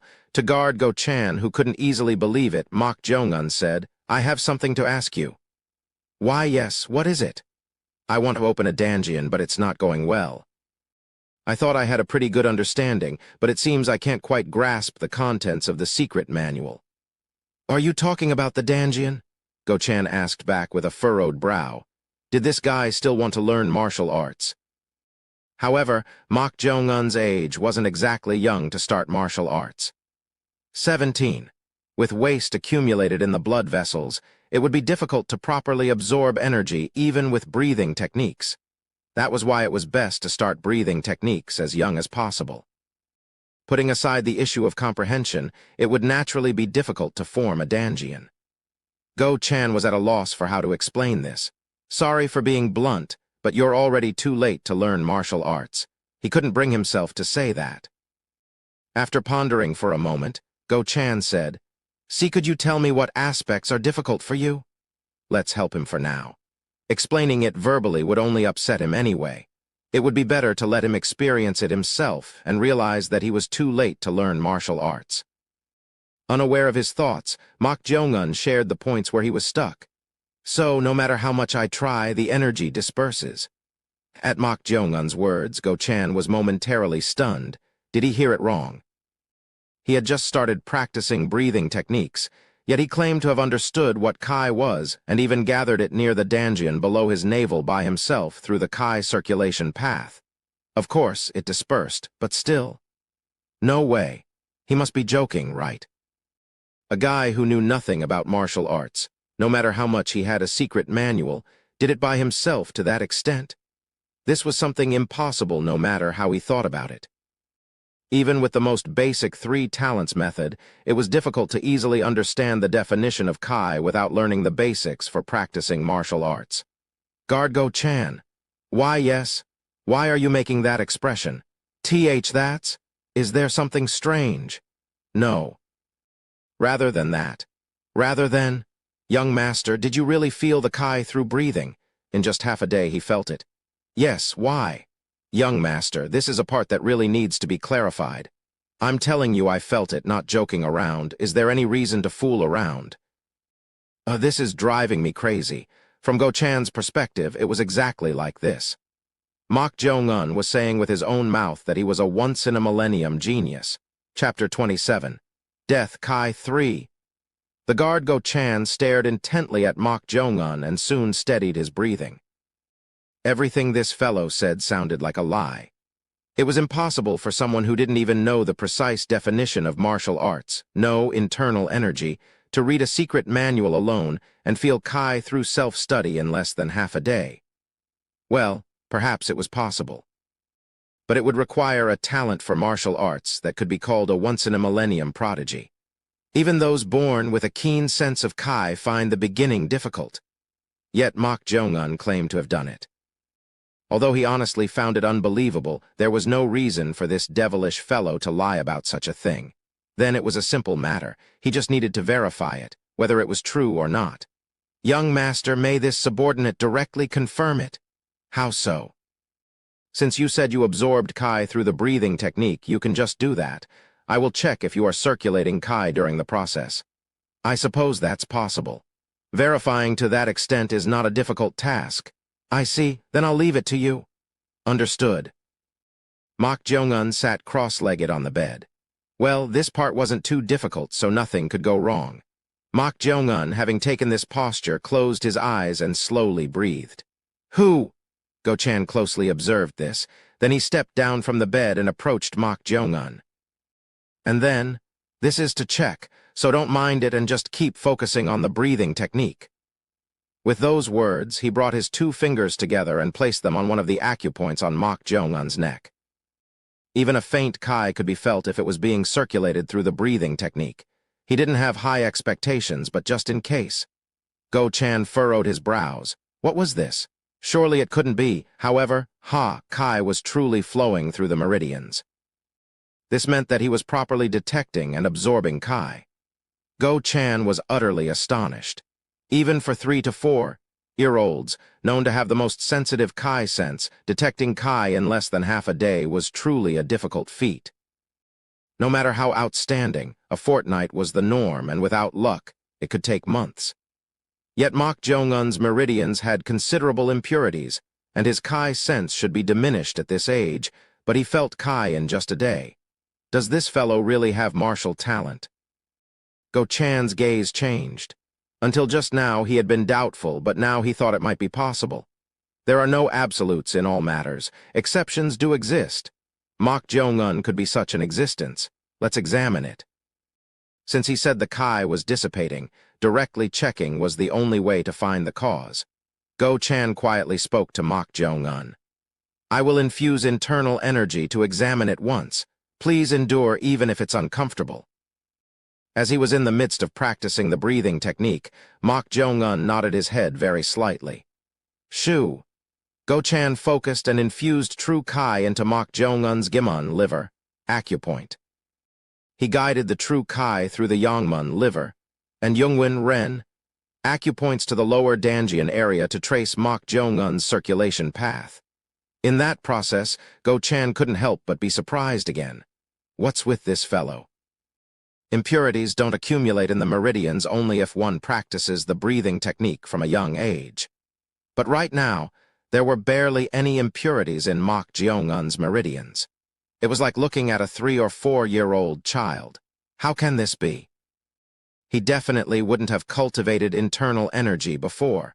Right, it was truly a bizarre phenomenon. For the meridians to be this clean at this age without practicing the breathing technique, one would have to receive clearing the passage point for a long time from a profound internal expert. Otherwise, it was impossible. Go-chan looked at the back of Mok Jong-un's head with a puzzled expression. Didn't he say he lived with his grandfather in the mountains? What was this about? Go-chan, who had been filled with doubts, shook his head and for now sent true Kai to the area around the lower Danjian. It was almost there. For now, there was one speculation. The reason it's dissipating is probably because he just started absorbing Kai. Usually, that was the case. At most, it hadn't even been half a day since Mok Jong-un started practicing the breathing technique. No matter how much Kai he gathered, the amount would be too small, and since he hadn't properly formed the lower Danjian, it was likely to dissipate. Startled? In an instant, Go Chan got goosebumps. He felt something cold and spine-chilling. However, he hadn't removed his palm, but the true Kai that had been connected was cut off. What was this phenomenon? Go Chan, who was furrowing his brows, once again infused true Kai into the liver, Gimun, acupoint out of curiosity, and again he sent it to the area around the lower Danjian. However, startled? Once more, along with that bizarre sensation, the true Kai he sent was cut off. No, to be precise, it dissipated. Go Chan was momentarily dumbfounded. What? It was hard to understand this phenomenon. It wasn't the Kai that Mok Jong-un himself had absorbed, but his own true Kai. Yet the moment it reached the area around the lower Danjian, he lost control over it and it dissipated and vanished. Why was this happening? Unless one directly cut off the true Kai, this shouldn't be possible. As he struggled to understand, Mok Jong-un's voice was heard. Sir Go Chan's Kai also dissipated? You felt that too? Yes. This is unbelievable. This fellow's Kai sense is truly unparalleled. At this point, it could only be seen as an innate instinct. To be able to perceive another person's Kai when he had just started absorbing Kai himself. It was tongue-twisting. If this fellow had learned martial arts from a young age, how would it have been? He might have had talent on par with the youngest young master. The youngest son of the Yon Mok sword manor, Mok Yuchen. His talent was so overwhelming that it might appear only once in 3 generations of the Yon Mok sword manor. A monster who reached the realm of a first-class master at the age of 14 and reached the beginning of the peak stage just 2 years later at 16. It was truly a dominating talent. But it seemed that if this fellow had also started early, he might have approached that level. However, there was one problem. Why is it dissipating? He had tried sending it once more just now, but the result was the same. If the faint Kai he had gathered through the breathing technique dissipated, the reason would be obvious, but for this, he couldn't figure out the cause at all. Young master, do you know why? I am ashamed to say that with this subordinate skill, it is difficult to know the reason. His pride was hurt, but Go Chan was merely a second-rate expert.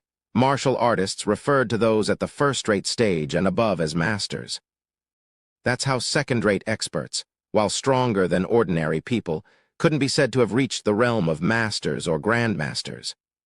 Unless an expert of a higher level than this subordinate examines it, it seems it will be hard to know. But since you've trained in martial arts, don't you have any speculations? I don't know. I feel some unusual Kai around the young master's lower Danjian, but it's hard to discern what it is. It was completely different from internal energy. It was so cold and unpleasant that Go Chan wasn't even sure if it should be called Kai.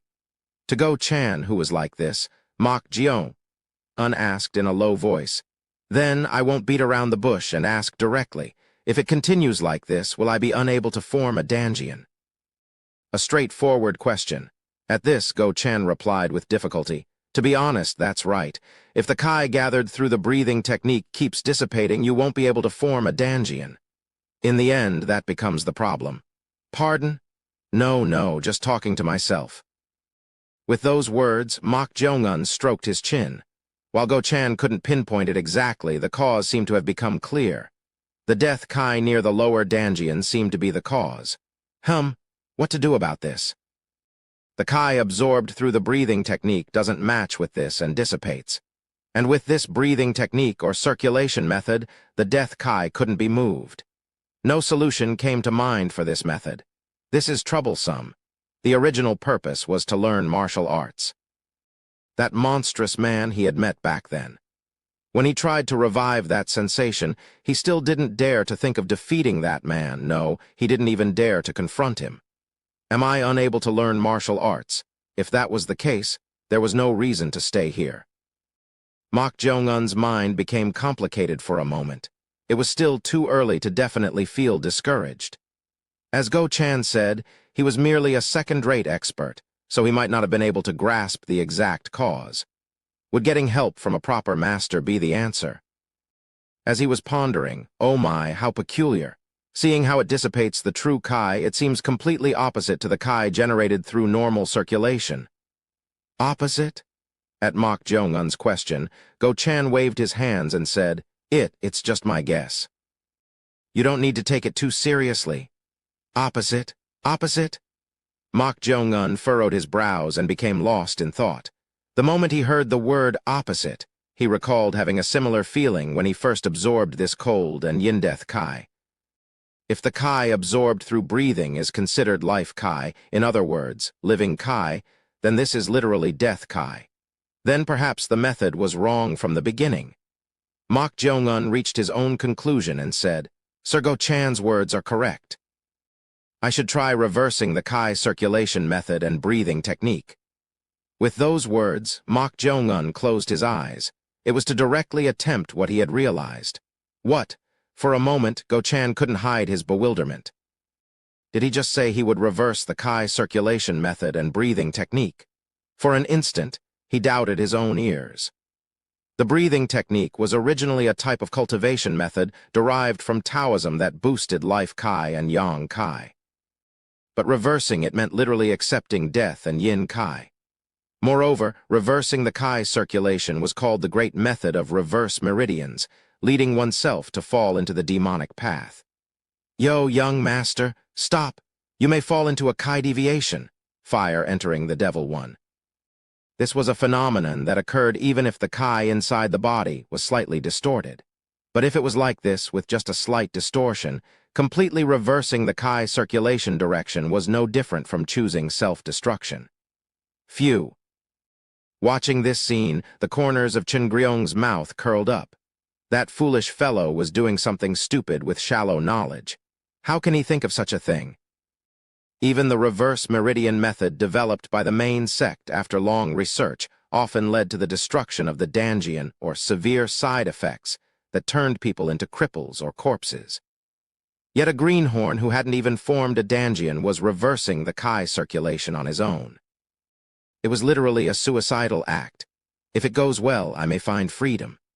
Chen Gryong smirked and said to the demonic monk, if harm was inflicted from the outside or the devouring god tried to cause harm, it would eventually return as retribution. But if one took their own life, it was a different story. If that happened, they too might be freed from the shackles. Don't interfere, mortal. Swish. Chen Gryong lightly swung her pipe. Then Go Chan, who was trying to stop Mok Jong-un, was pushed back by an invisible force and laid down on the bed he had been lying on, stuck to it. This is... The startled Go Chan tried to gather internal energy to sit up, but he couldn't move an inch. Yo, young mass, MMPH? SHH? You need to be quiet. With a single gesture from Chen Gryong, Go Chan couldn't even move his lips. In the meantime, Mok Jong-un was already reversing the breathing technique and Kai circulation. Seeing this, Chen Gryong's red lips twitched. If you die on your own, I'll personally dismember your soul. She was truly looking forward to it. However, swoosh, white breath flowed out from Mok Jong-un, who was circulating Kai. That breath was not warm energy, but extremely cold and yin. Until just now, Chen Gryong had thought that Mok Jong-un would fall into a devilish state and die from recklessly reversing the Kai circulation. But as things flowed in an unexpected direction, one of her eyebrows raised involuntarily. What is this? She had never seen such a sight before, even when she was alive. Why were yin Kai gathering around him as he reversed the Kai circulation? It was clearly visible to Chen Gryong's ghost eyes. In the world, not only life Kai and yang Kai were spread. Naturally, as yin and yang energies maintained balance, death Kai and yin Kai were also evenly distributed in corresponding amounts. But there was an important fact here. It was that living beings could neither sense nor feel these opposite energies. Yet what was happening? How? How was Mok Jong-un, a living being, attracting death Kai? It was something she couldn't understand at all. Chapter 28. Death Kai 4. Inside Hyewa Hall, the residence of Lady Siak. Lady Siak sat with her chin resting elegantly on her clasped hands, looking at a woman with doubtful eyes. The woman had a truly peculiar aura about her. At most, she looked to be 22 or 23 years old, quite young. However, perhaps because one of her eyes was white, she exuded a somewhat heavy and unapproachable atmosphere. If not for that unpleasant white eye, she would have quite enchanted many men. The white eye was considerably irritating. The guard hoeing beside her seemed to have a similar feeling, as she was slightly furrowing her brows. That's how unusual it was. But what was that on her shoulder? She had a bird platform made by weaving cowhide and oak branches. Usually, such a thing was made for trained carrier pigeons or falcons to perch on with their talons. But she had no bird. No, not even the scent of one. As she was finding it strange, the woman pretended to stroke the empty platform with her hand and muttered to herself, "It's all right. We'll be leaving soon." Seeing her like that, Lady Siak clicked her tongue inwardly. It's hard to find a proper person among the diviners. Why did she find this one even less trustworthy than the diviner Myosin who came last time? She had informed them of the news of Myosin's death, so she thought the ghostly spirit pavilion, the group of diviner in Mengcheng, would send someone more skilled, but she was quite displeased. However, without showing it, she spoke. "You said your name was Sak." "Yes. If you don't mind me asking, may I inquire about your age? You look younger than you appear. Age is not important." "All right, I suppose you can't reveal it." "I'm 19. Pardon." She was even younger than expected, not even in her prime. The guard hoeing, having learned that Sak was young, carefully interjected. "Shall we request Ghostly Spirit Pavilion again?" At her words, Sak silently rose from her seat. Then she stretched out her hand and spoke. Guard hoeing frowned and asked, "What's with that hand?" "You'll provide the travel expenses, right? What have you done to deserve travel expenses? It wasn't us who broke the agreement, but your side. It's not a breach of contract. Since it's a replacement of the dispatched diviner, I'm only requesting the travel expenses, excluding the penalty." It wasn't just her aura that was irritating. Lady Siak snorted as if dumbfounded and spoke. "My family has had a connection with Ghostly Spirit Pavilion since my maiden days and maintained a good relationship. But this matter is hard to accept. For such a serious case where the diviner you sent died a strange death, you send a young friend who's not even in her prime. Diviner Myosin is my teacher." "Pardon?" At Sak's words, Lady Siak furrowed her brows. Looking at Myosin, he seemed to be a middle-aged man who had honed his divineric arts for many years. But this woman named Sak was merely 19. Yet she says diviner Myosin is her teacher. As she found it strange, Sak spoke. "A diviner receives 6 levels of titles according to their skill. From top to bottom, it's Shin, Il, Wal, Gi, Myo-Su. My teacher Myosin is at the lowest level, Su, having just completed 5 years. The lowest level." As far as Lady Siak knew, diviner Myosin was quite renowned in Mengcheng, but he was a diviner of the lowest level. "Then what about you?" "I am at Gi." It was the 4th out of the 6 titles and 2 levels higher than Myosin. At Sak's words, Lady Siak looked at her for a moment. Her appearance still seemed young, and her strangely brazen and arrogant attitude was irritating, but if this was true, she wouldn't be worse than Myosin, even if not better. "Madam, I will go again." Swish. Lady Siak raised her hand, cutting off guard Hoing's words, and spoke. "All right. I will entrust you with the task." "Madam, since this diviner is said to be skilled, let's see." For now, she decided to entrust it to her. If it failed, the silver would freeze just like with Myosin, and she would have grounds to protest at the Ghostly Spirit Pavilion. Lady Siak rose from her seat. "I have something to show you, so follow me." With those words, she went outside and guided them to a place like a warehouse located behind Hyewa Hall. Entering there was another door, and a waiting servant opened it and lit a lantern. Flicker. As they entered, Lady Siak covered her nose with her sleeve. It was because of a terrible stench. Lady Siak pointed to a corpse covered with a straw mat, leaving only the feet exposed. "This is diviner Myo's corpse." The identity of that corpse was none other than the deceased Myosin. It was made to look as if it had been burned, but it was hidden to show to another diviner. Step. Sak approached the corpse of the dead Myosin, and she removed the straw mat. "Teacher!" Sak stared intently at the face of the dead Myosin with trembling eyes. Although there was said to be no great affection between Diviner, the death of someone she knew was still unpleasant.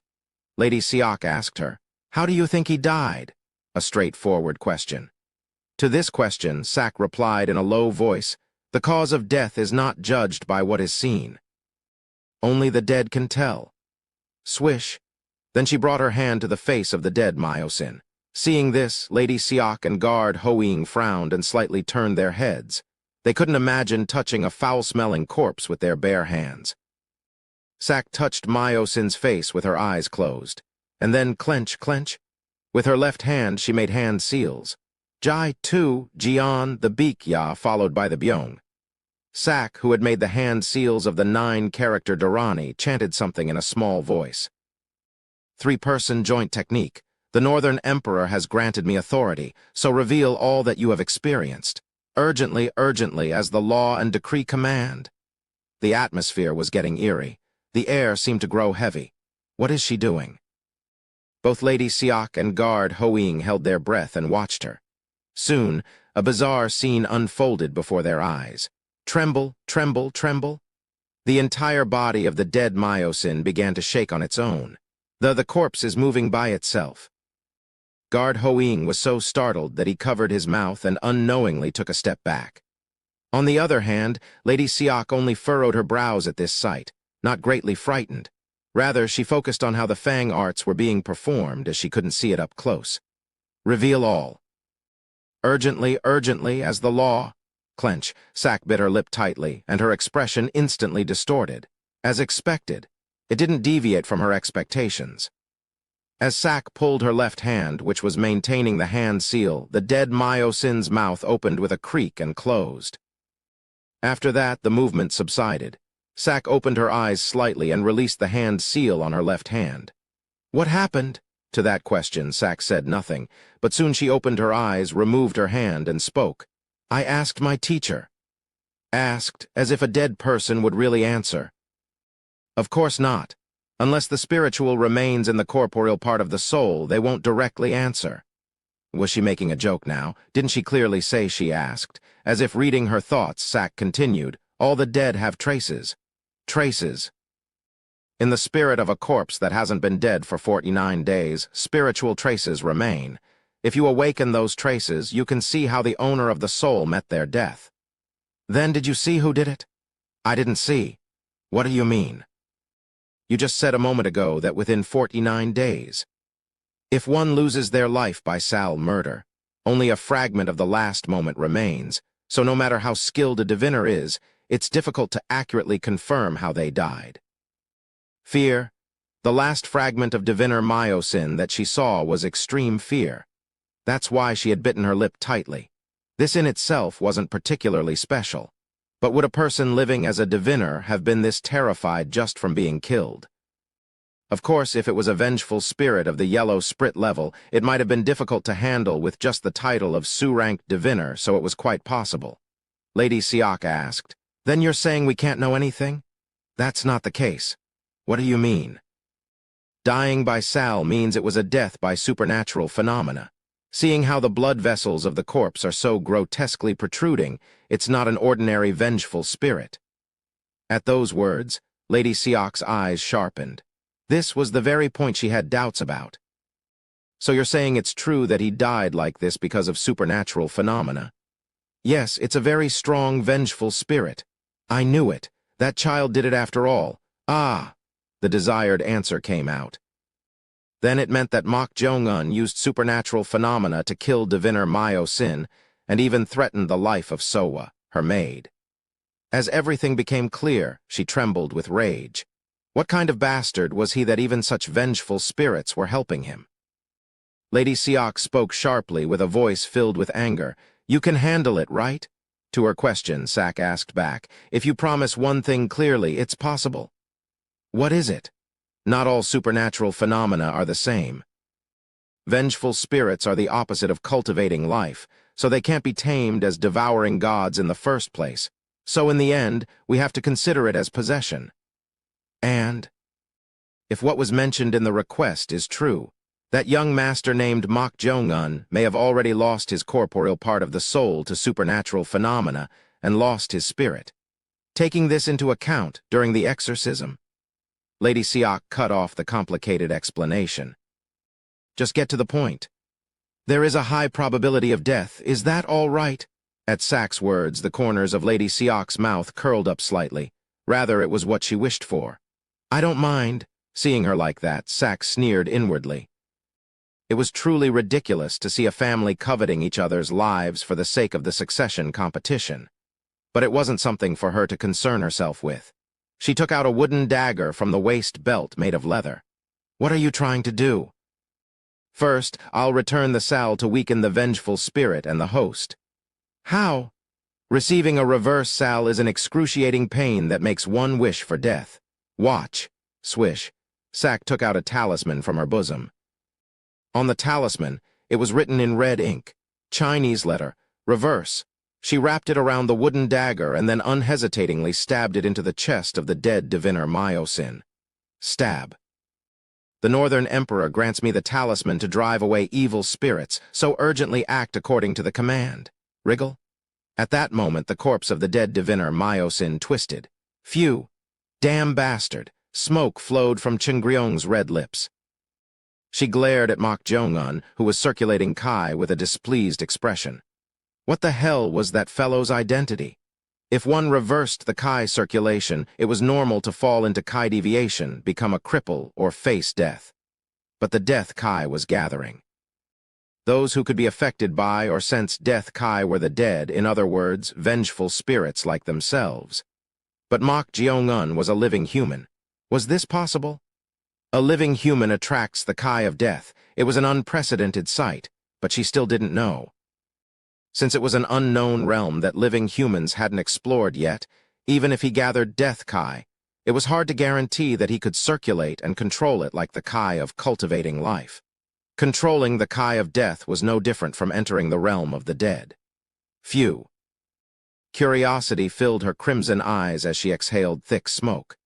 Could a living human really gather and even control the Kai of death? This was quite interesting and greatly stimulating. However, smolder. One of Chingryong's eyebrows, who had been looking at Mok Jong-un, raised. This is. Chingryong stared in the northeast direction. Then, demonic monk also flinched and looked northeast and soon stood as if guarding Mok Jong-un's breathing technique that was gathering death Kai. Tension filled demonic monk's eyes. At that moment, thud. Demonic monk clutched his chest and was pushed back. Whoosh. As if receiving immense pressure, demonic monk crossed his arms and distorted his expression. Crack, crack, crack, crack, crack. Wounds like something appeared all over demonic monk's giant body. Even his blood vessels grotesquely protruded. Then, the eyelids of Mok Jong-un, who was concentrating on the reverse Kai circulation with his eyes closed, trembled. At this rate, he would be hit by Sal. Seeing this, Chingryong's crimson eyes deepened. How dare a lowly bastard? Rustle. Chingryong, who was on the ceiling, lightly descended as if flapping her wings. Then, swinging her pipe toward where the reverse Sal was flying, she parted her red lips. Begone. Swoosh.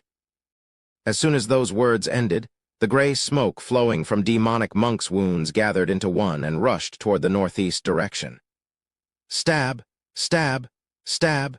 Sak, who had made a hand seal with her left hand, was repeatedly stabbing the corpse with the wooden dagger wrapped in a talisman. Lady Siak felt a strange thrill at Sak's appearance, trembling her body.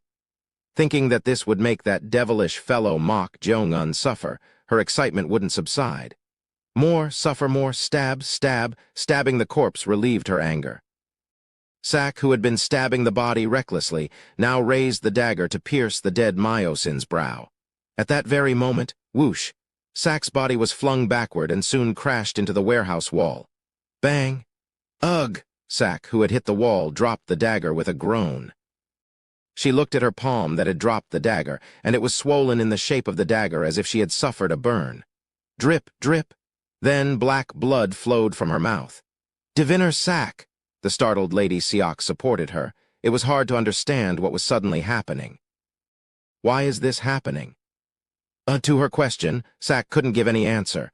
It was because the shock she had suddenly received was so great that she was experiencing the pain of her internal organs twisting. Reverse Sal, to strike back with Reverse Sal, Sak's heterochromatic eyes trembled. This was a completely unexpected situation. In the middle of it, something so evil and powerful that it gave her goosebumps had intervened. It's not just yellow spirit level, it was a vengeful spirit of an even higher class. Chapter 29. Gaio 1. What in the world is this? Diviner Sak couldn't hide her bewilderment. If that sensation just now wasn't her imagination, it undoubtedly surpassed the level of a yellow spirit. This was even more unexpected than the pain from the reflected evil energy. A vengeful spirit above the level of a yellow spirit. Sakbanksa 1. Are you all right? Lady Siak, the lady of the house, asked as she helped Sak up. Sak nodded her head at this question. Although the evil energy was reflected back at her, she had protected her body with guardian talismans so she avoided fatal internal injuries. Cough, cough. What exactly happened? The evil energy I sent was reflected back. Reflected back the evil energy? What on earth does that mean? Just as I said. Diviner Myosin lost his life to the vengeful spirit's killing energy. With the help of the North Bureau, I sent the same killing energy back to the vengeful spirit. But you're saying it bounced that off? Yes. At her answer, Lady Siak furrowed her brow. What was going on here? A diviner superior to Myosin in skill had her reflected evil energy bounced off. She didn't know how to process this. Then does this mean we cannot resolve this matter? SHK? At this question from Lady Siak, Sak wiped the black blood from the corner of her mouth and spoke.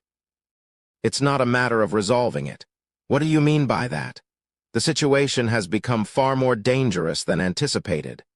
At Sak's grave tone, Lady Siak asked with a worried look, Dangerous, you say?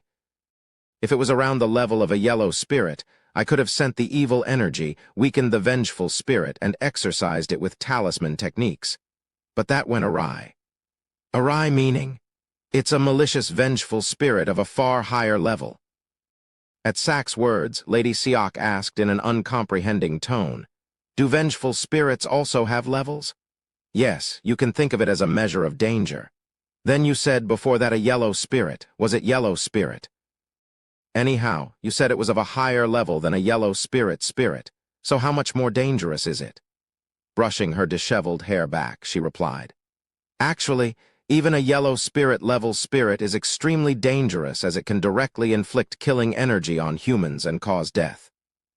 But anything higher than that is something even diviners who deal with monsters cannot help but be on alert for. Even for diviners. Yes, green spirits and above are quite rare. Why is that? To become a green spirit or above, that vengeful energy must persist for decades, or the spirit must have suffered immense agony. However, most vengeful spirits naturally dissipate over time and are exorcised on their own. So those green spirits are the ones that have survived over many years. Yes, vengeful spirits that have existed for decades. That is a green spirit. Even for diviners who specialize in this, dealing with such high-level spirits is no easy task. In most cases, it requires at least 5 level 5 diviners to stake their lives to exorcise them. Diviners like Myosin were absolutely no match for green spirits. At Sak's explanation, Lady Siak cautiously asked, Then is the vengeful spirit possessing him one of those decades-old green spirits? Most likely. That was Sak's assumption. She herself had only encountered higher-level spirits twice. Those could be called calamities without exaggeration, but she felt this wasn't quite to that degree. If it was truly that high level, the Yon Mok sword manor here would have already been dyed red with blood. Its range of influence was incomparable to those below green spirits. That's why she was convinced it was a green spirit. Sakbanksa, if it's that dangerous, can you handle it alone? At this question from Lady Siak, Sak held out her hand. What does that mean? You'll need to pay an additional fee. For what? 500 silver nyong is insufficient for a green spirit level. You'll need to raise it to 1,000. This situation, and she's haggling. At Sak's words, not Lady Siak but the guard Hoing interjected in disbelief. 1,000 silver nyong. No matter what, 500 is enough to buy how many sacks of rice, and you think that makes sense? Silver and lives cannot be compared. Lives? Ha, just because Madam requested you, I think you're mistaken, but this is a martial household. It's not a place for ordinary people. Then the guard can handle it. Saying that, Sack tried to leave the storage room. This wench, really, unable to hold back at her behavior, the guard Ho-Ying blocked her way. Who said you can leave as you please? Please step aside. Unless you spit back what you received or something. No, it's fine. What? At the sudden words, guard Ho-Ying looked puzzled, but Sack glanced at the top of her sack and muttered as if calming something. Settle down, Gaio. There was nothing on the sack. But why would she say such things as if there was something there? It was bothering her. Annoyed by this, the guard Ho-Ying asked, What's on the sack that you're talking like that? Before, too, as if there's something. Rustle, rustle, before she could even finish. Subtle rustling sounds reached her ears. Ho-Ying looked in that direction. There were only piles of sacks and nothing else. But again, rustling sounds came from somewhere, and from multiple places at that. Rustle, rustle, rustle, rustle. SHK. With a tense expression, Ho-Ying moved her hand to the sheath at her waist. It was an unpleasant sound. It was coming from here and there and quite grating. Then Sack waved her hand and spoke in a firm voice. Gaio. Enough.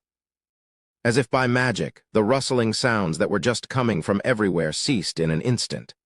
Feeling a sudden ominous premonition, Ho-Ying asked in a slightly deflated voice, WH, what was that just now?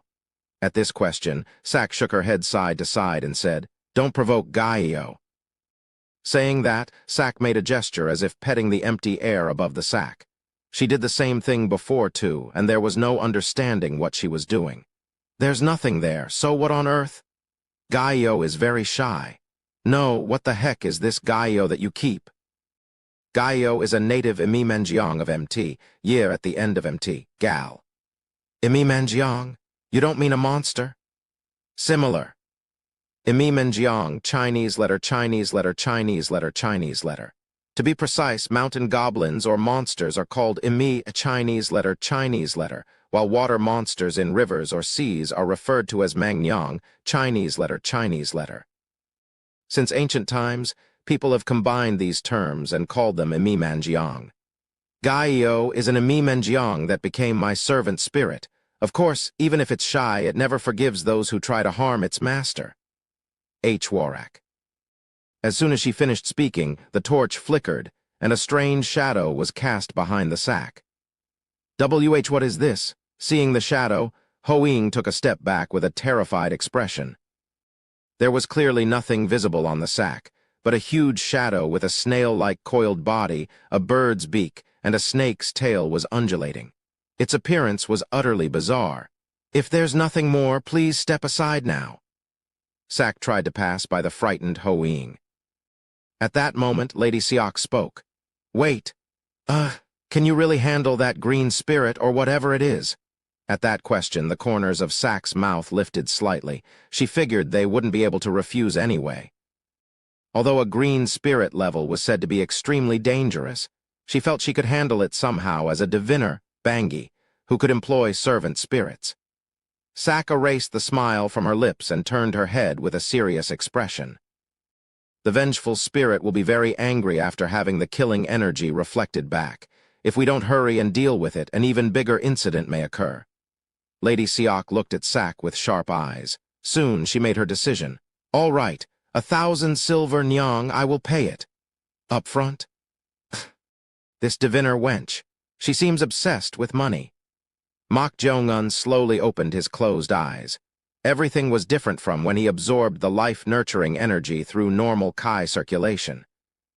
Instead, these chilling and yin energies he took in through reverse circulation felt like wearing clothes that fit his body, allowing him to freely circulate Kai. They didn't even disappear when entering below his danjian. Was this the answer? Rather than taking in life-nurturing energy that didn't suit his body, this was better. Moreover, he could even circulate Kai. However, there was one problem. Too little. Compared to life-nurturing energy, this death energy was significantly less. It was less than even a tenth. Like a dried-up spring, No matter how much he circulated Kai, it wouldn't fill up properly. What a pity! If he could secure more of this energy, it seemed he could form a cinnabar field even with this death energy. Should he just kill someone moderately and absorb death energy in a gruesome manner? Mok Jong-un had that fleeting thought, but that seemed difficult to do right away. The more he killed people recklessly, the more restrictions that would arise, so even if he did kill someone, he needed some thorough calculations. Otherwise, he could end up in a predicament like before. Should I ask them instead? As vengeful spirits, demonic monk or Chengryong might know where this death energy was abundantly distributed.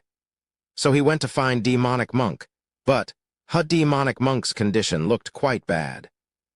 It was sitting on the floor leaning against something, its body covered in wounds with gray haze-like substance rising from it. He didn't know why it was like this. Moreover, the guard Gochan was passed out on the infirmary bed in a strange posture as if he fainted. What's this? Did something happen while he was circulating Kai? As he was feeling puzzled, someone's voice rang out. HMPH. You're a handful, mortal. The owner of the voice was Chengryong. Sitting on the bed with a pipe in her mouth, she puffed out thick smoke and spoke, lifting Mok Jong-un's chin with the end of the pipe. Are you sure you're a living human? You think I might be dead? My heart is beating just fine. If you were a proper living being, you should have drawn in life-nurturing energy, not death energy, and performed proper Kai circulation and practices. Is that wrong to do? At this question from Mok Jong-un, Chengryong snorted. It wasn't a matter of right or wrong. She was just curious about something that defied principles. Do you not feel like your heart will burst or your head will crack? No, nothing like that. How odd indeed. You are the first mortal of your kind that I've encountered. Is that so? But may I ask something too? At this question from Mok Jong-un, Chengryong put the pipe back in her mouth, took a deep drag and exhaled, speaking in an annoyed tone. What do you want to know? Nothing much. How can I gather more death energy? Why do you want to gather that? Are you really intending to form a cinnabar field with that energy? Precisely. At these words from Mok Jong-un, Chengryong twitched her red lips. She found this mortal who bound her quite detestable, but on the other hand, she was curious. If one formed a cinnabar field with death energy instead of life-nurturing energy and wielded it, she wondered in what form that power would manifest. Death energy in a living human body. Quite interesting. Fiddling with the pipe between her fingers, she spoke. Good, I'll tell you. There's an easy way. And what is that? Kill. That will do. By killing, you mean? When living things, be they humans or anything else, die, their life-nurturing energy transforms into death energy. What you absorbed was probably like that too. At first, even Chengryong was doubtful. After all, living humans cannot absorb death energy. At her words, Mok Jong-un licked his lips slightly and said, That's a pity.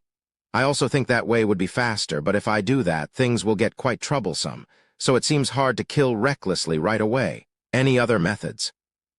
A pity, he says. The more she knew this guy, the more he was definitely different from ordinary humans. His way of thinking was completely different, so to speak. Then change the place and time. Place and time? In the first place, a place like this infirmary is a place to save people. It's overflowing with life-nurturing energy, so how much death energy do you think you can gather here? I see. Mok Jong-un nodded as if he understood. Seeing this, Chengryong shook her head side to side and continued. The time when life-nurturing energy reaches its peak is at dawn before sunrise. As it is the time when life stirs, life-nurturing energy is abundant. Then when would the opposite be? Around sunset? At those words, Chengryong laughed. No. You may think so, but the time when death energy is most abundant is different. And when is that? From the hour of the rat to the middle of the hour of the tiger too. This is called the hour of the dead. Hour of the dead sounds plausible. It reaches its peak in between at the beginning of the hour of the ox. At that time, death energy becomes most abundant. Then I should aim for that time. As for the place, somewhere overflowing with yin energy would be good, like a graveyard, for example. At least your head works that much. Mortal, Chengryong lifted the corners of her red lips. Then, as if becoming conscious of her own expression, she quickly returned to a serious face. Seeing Chengryong like this, Mok Jong-un smirked inwardly but showed no outward signs and said, "Thank you for telling me. But can I know why Go-chan and Demonic Monk are like that?" He was curious about this too. "You're quick to be curious." That mortal, you, as if realizing it would be problematic to say she did that to stop his suicidal act of reverse Kai circulation, Chengryong quickly changed the subject. She was about to talk while pointing at Demonic Monk with her pipe, but then, ooh-ooh-ooh-oh. A strange sound was heard from outside. It sounded like a bird cry, but also like a fox cry, depending on how you heard it. Finding this strange, he heard a rustling sound from somewhere. Mok Jong-un looked in that direction. What's that? It seemed to be coming from the left side of the bed, but there was nothing there. Rustle, rustle. But this time the sound came from the right side. So he looked there again, but there seemed to be nothing this time either. Finding this odd, he was about to rustle. Rustle, rustle, rustle. SSSS, SSSS, SSSS, SSSS. Sounds came pouring out from here and there. As he turned his gaze there, black somethings were suddenly swarming and filling the floor. They were none other than bugs. All sorts of bugs at that, and their number was hard to fathom. What are these? A troublesome thing has gotten involved, it seems. Mortal. Pardon, it's Gaio.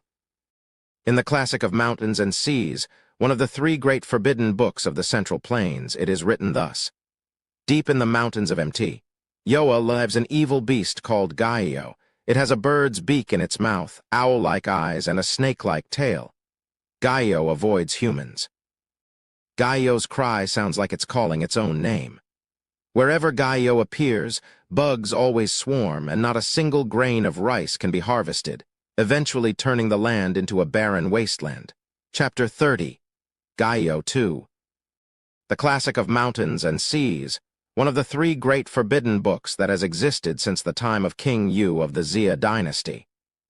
It is the oldest geographical book, and within it are written many strange records. Gaio is one of the Imimenjiang recorded in the classic of mountains and seas, a being so dangerous that it is described as an evil beast.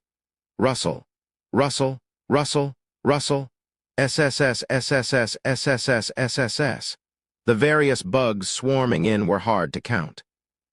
Mok Jong-un rubbed his chin as if troubled and spoke to Chengryong. Are these bugs Gaio? No, there is an Imimenjiang that has a good compatibility with bugs, or rather than being friendly, I should say it immobilizes bugs. There are many. There really were many. At some point the floor had turned black, covered with bugs. They filled every inch, making one hesitant to step down from the bed. Those with weak stomachs might find it distressing to even look at. Mok Jong-un glanced at Demonic Monk, who was still leaning against the wall. Rustle, rustle. Demonic Monk's wounds were slowly filling up. Seeing this, Mok Jong-un spoke to Chengryong. These bugs, they're related to Demonic Monk becoming like that, right? Probably so. Seems like even Chengryong doesn't know for sure. What's there not to know? I saved it from the killing energy flying at it, so what? Be grateful. If it wasn't for me, you would have been dead for sure. Killing energy? Reverse killing, Yokseld Chinese letter. He remembered reading about it in the Yin-Yang book. Being afflicted by a monster, a vengeful spirit, is called Sal Chinese letter. Sending that Sal back to the vengeful spirit, or its host with the help of a higher being, is called Yoksel. It's a kind of revenge. An ordinary person wouldn't know how to do that. Here, Mok Jong-un's thoughts moved very quickly. Ordinary people would have their thoughts freeze up or be extremely confused by the swarming bugs, but Mok Jong-un calmly analyzed the situation. A diviner, then is it Lady Siak, and he instantly pinpointed the culprit. In this situation, the only one who would call another diviner and request a yoksel was the lady of the house, Lady Siak. As expected, she wasn't the type to give up easily. Mok Jong-un shook his head side to side. What will you do? If you stay still like this, you'll become food for the bugs. Chengryong gestured with her chin. The legs of the wooden bed where the bugs were touching were creaking and lowering. Rustle, rustle, the speed was quite fast. The only places without bugs were the top of the bed and the long table with medicinal ingredients. No, there was one more place. The lamp. That place was a bit different from the others. Usually, bugs had the habit of gathering toward bright places. They would unknowingly approach and get pushed back by the heat or burn, so there was a circular gap around it. "Chengryong, can you help?" "Well, why should I?" Mok Jong-un raised an eyebrow and looked at her. Then Chengryong snorted and took a deep drag from her pipe before exhaling and speaking. "I helped you out of compassion earlier since you were circulating Kai, but now that you're awake, you have no confidence to handle even this much." At these words from Chengryong, Mok Jong-un clicked his tongue. She was the type to be difficult at important moments. He thought she might cooperate now that she answered his questions nicely, but it seemed not yet. "Isn't it practically a symbiotic relationship?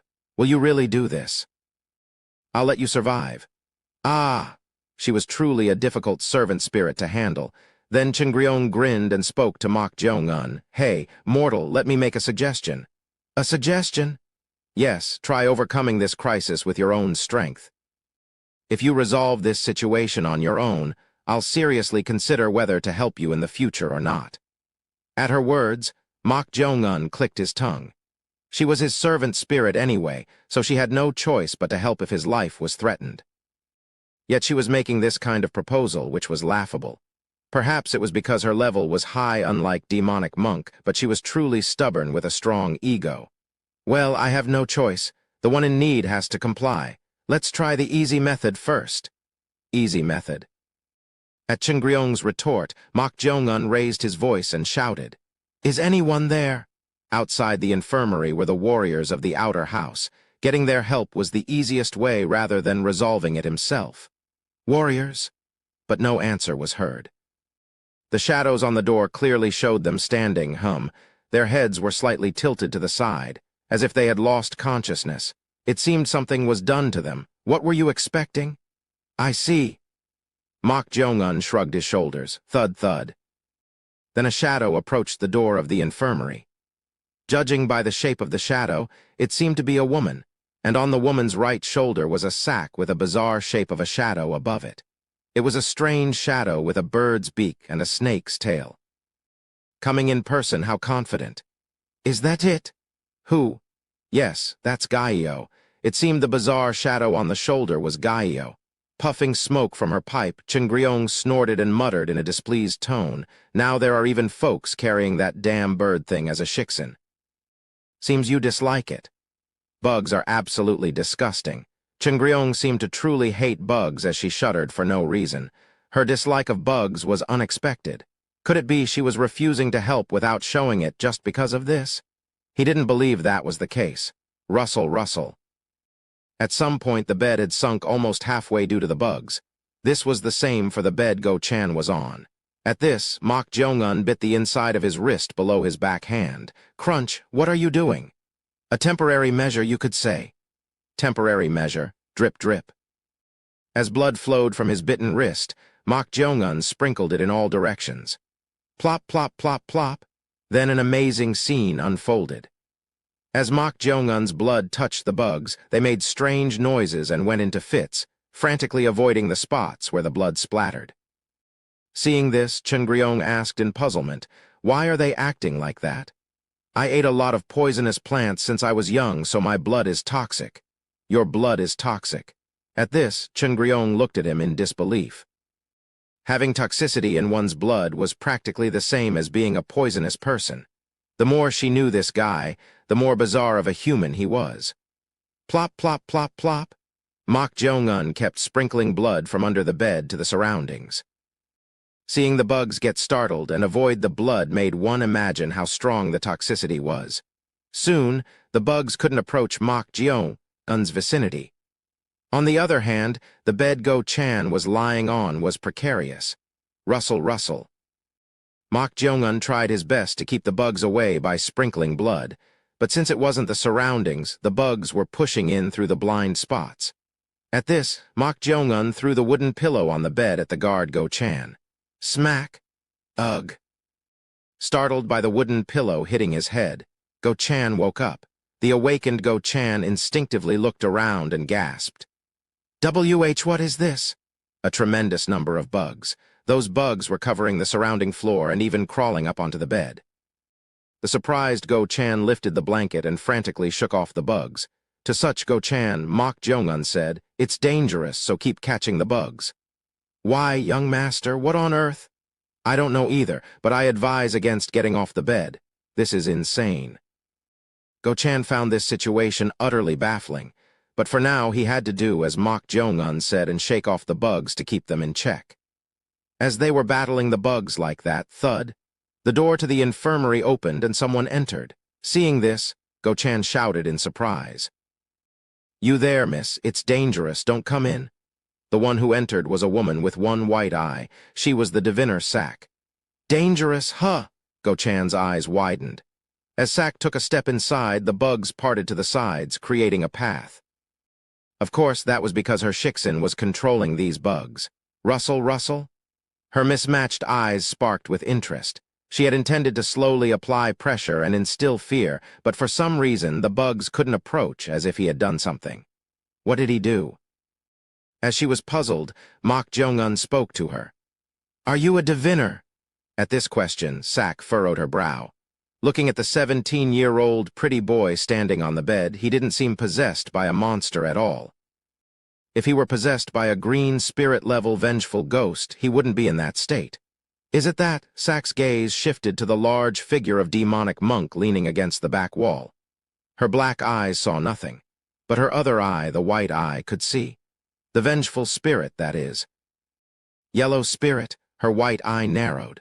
Looking through the white eye, one could estimate the level of a monster or vengeful spirit to some degree, but that injured vengeful spirit looked like yellow spirit level no matter how she looked at it.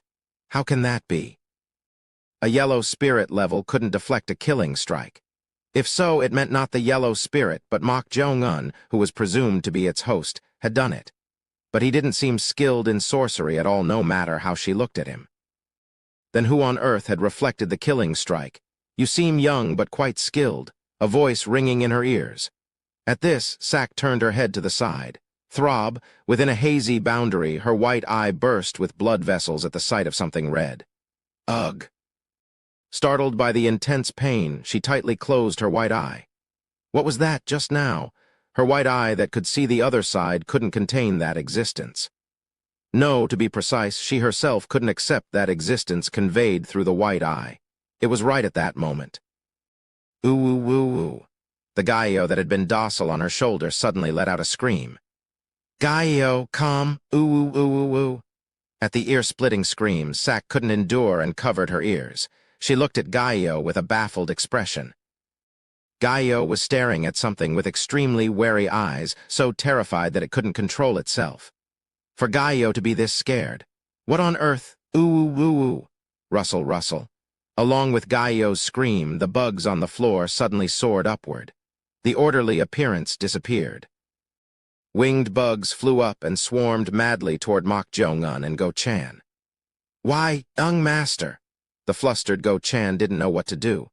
Then Mok Jong-un reached out his hand toward the nearest lamp, and he performed the ritual of binding Chinese letter while chanting the mnemonic chant one in his mind.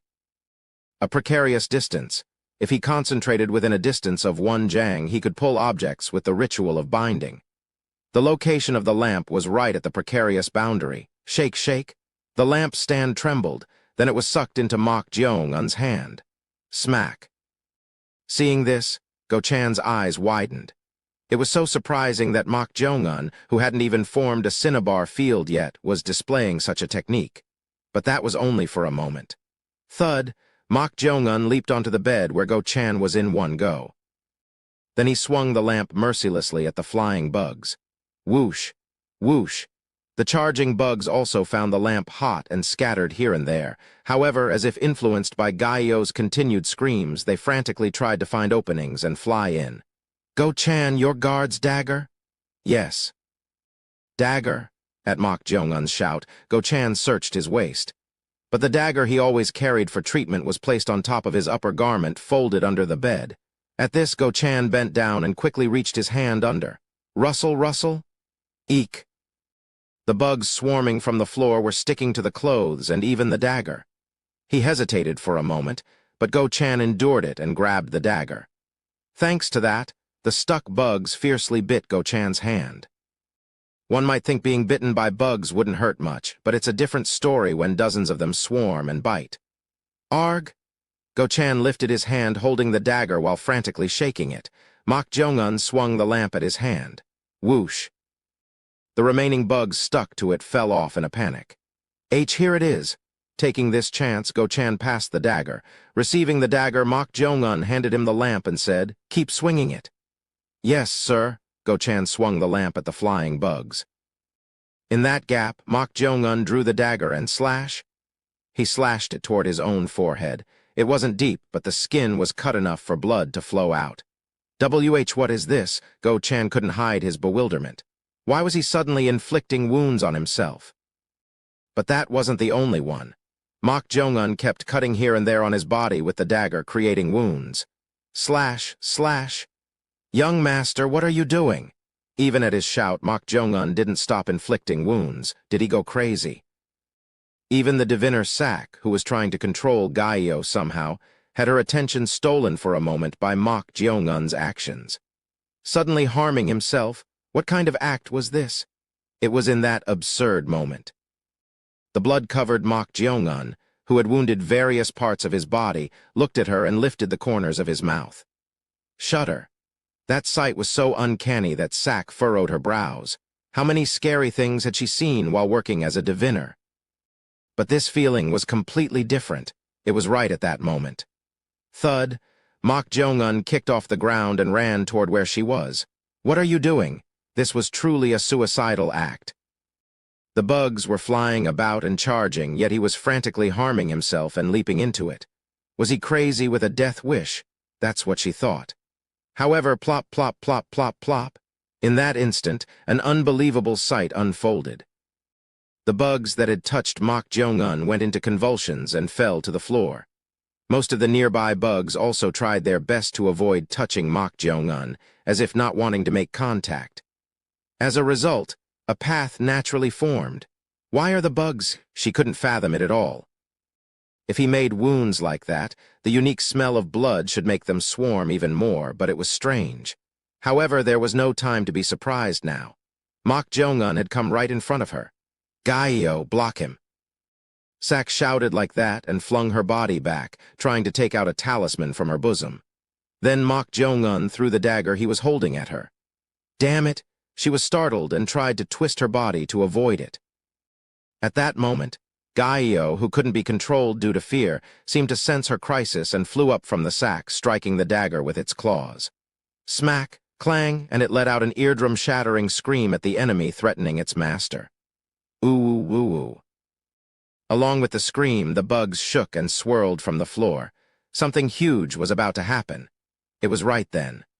Swoosh, ooh-ooh-ooh. Gaio, who had been screaming, suddenly lurched forward and was sucked into Mok Jong-un's hand. It was the ritual of binding Ak. Gaio, grabbed by the neck, choked and suffered. Phew, it's quiet now. Mok Jong-un looked at the captured Gaio with a satisfied face. Seeing that, Sak's eyes widened. No way, how could he grab an Amimenjiang that wasn't even his servant spirit with his bare hands?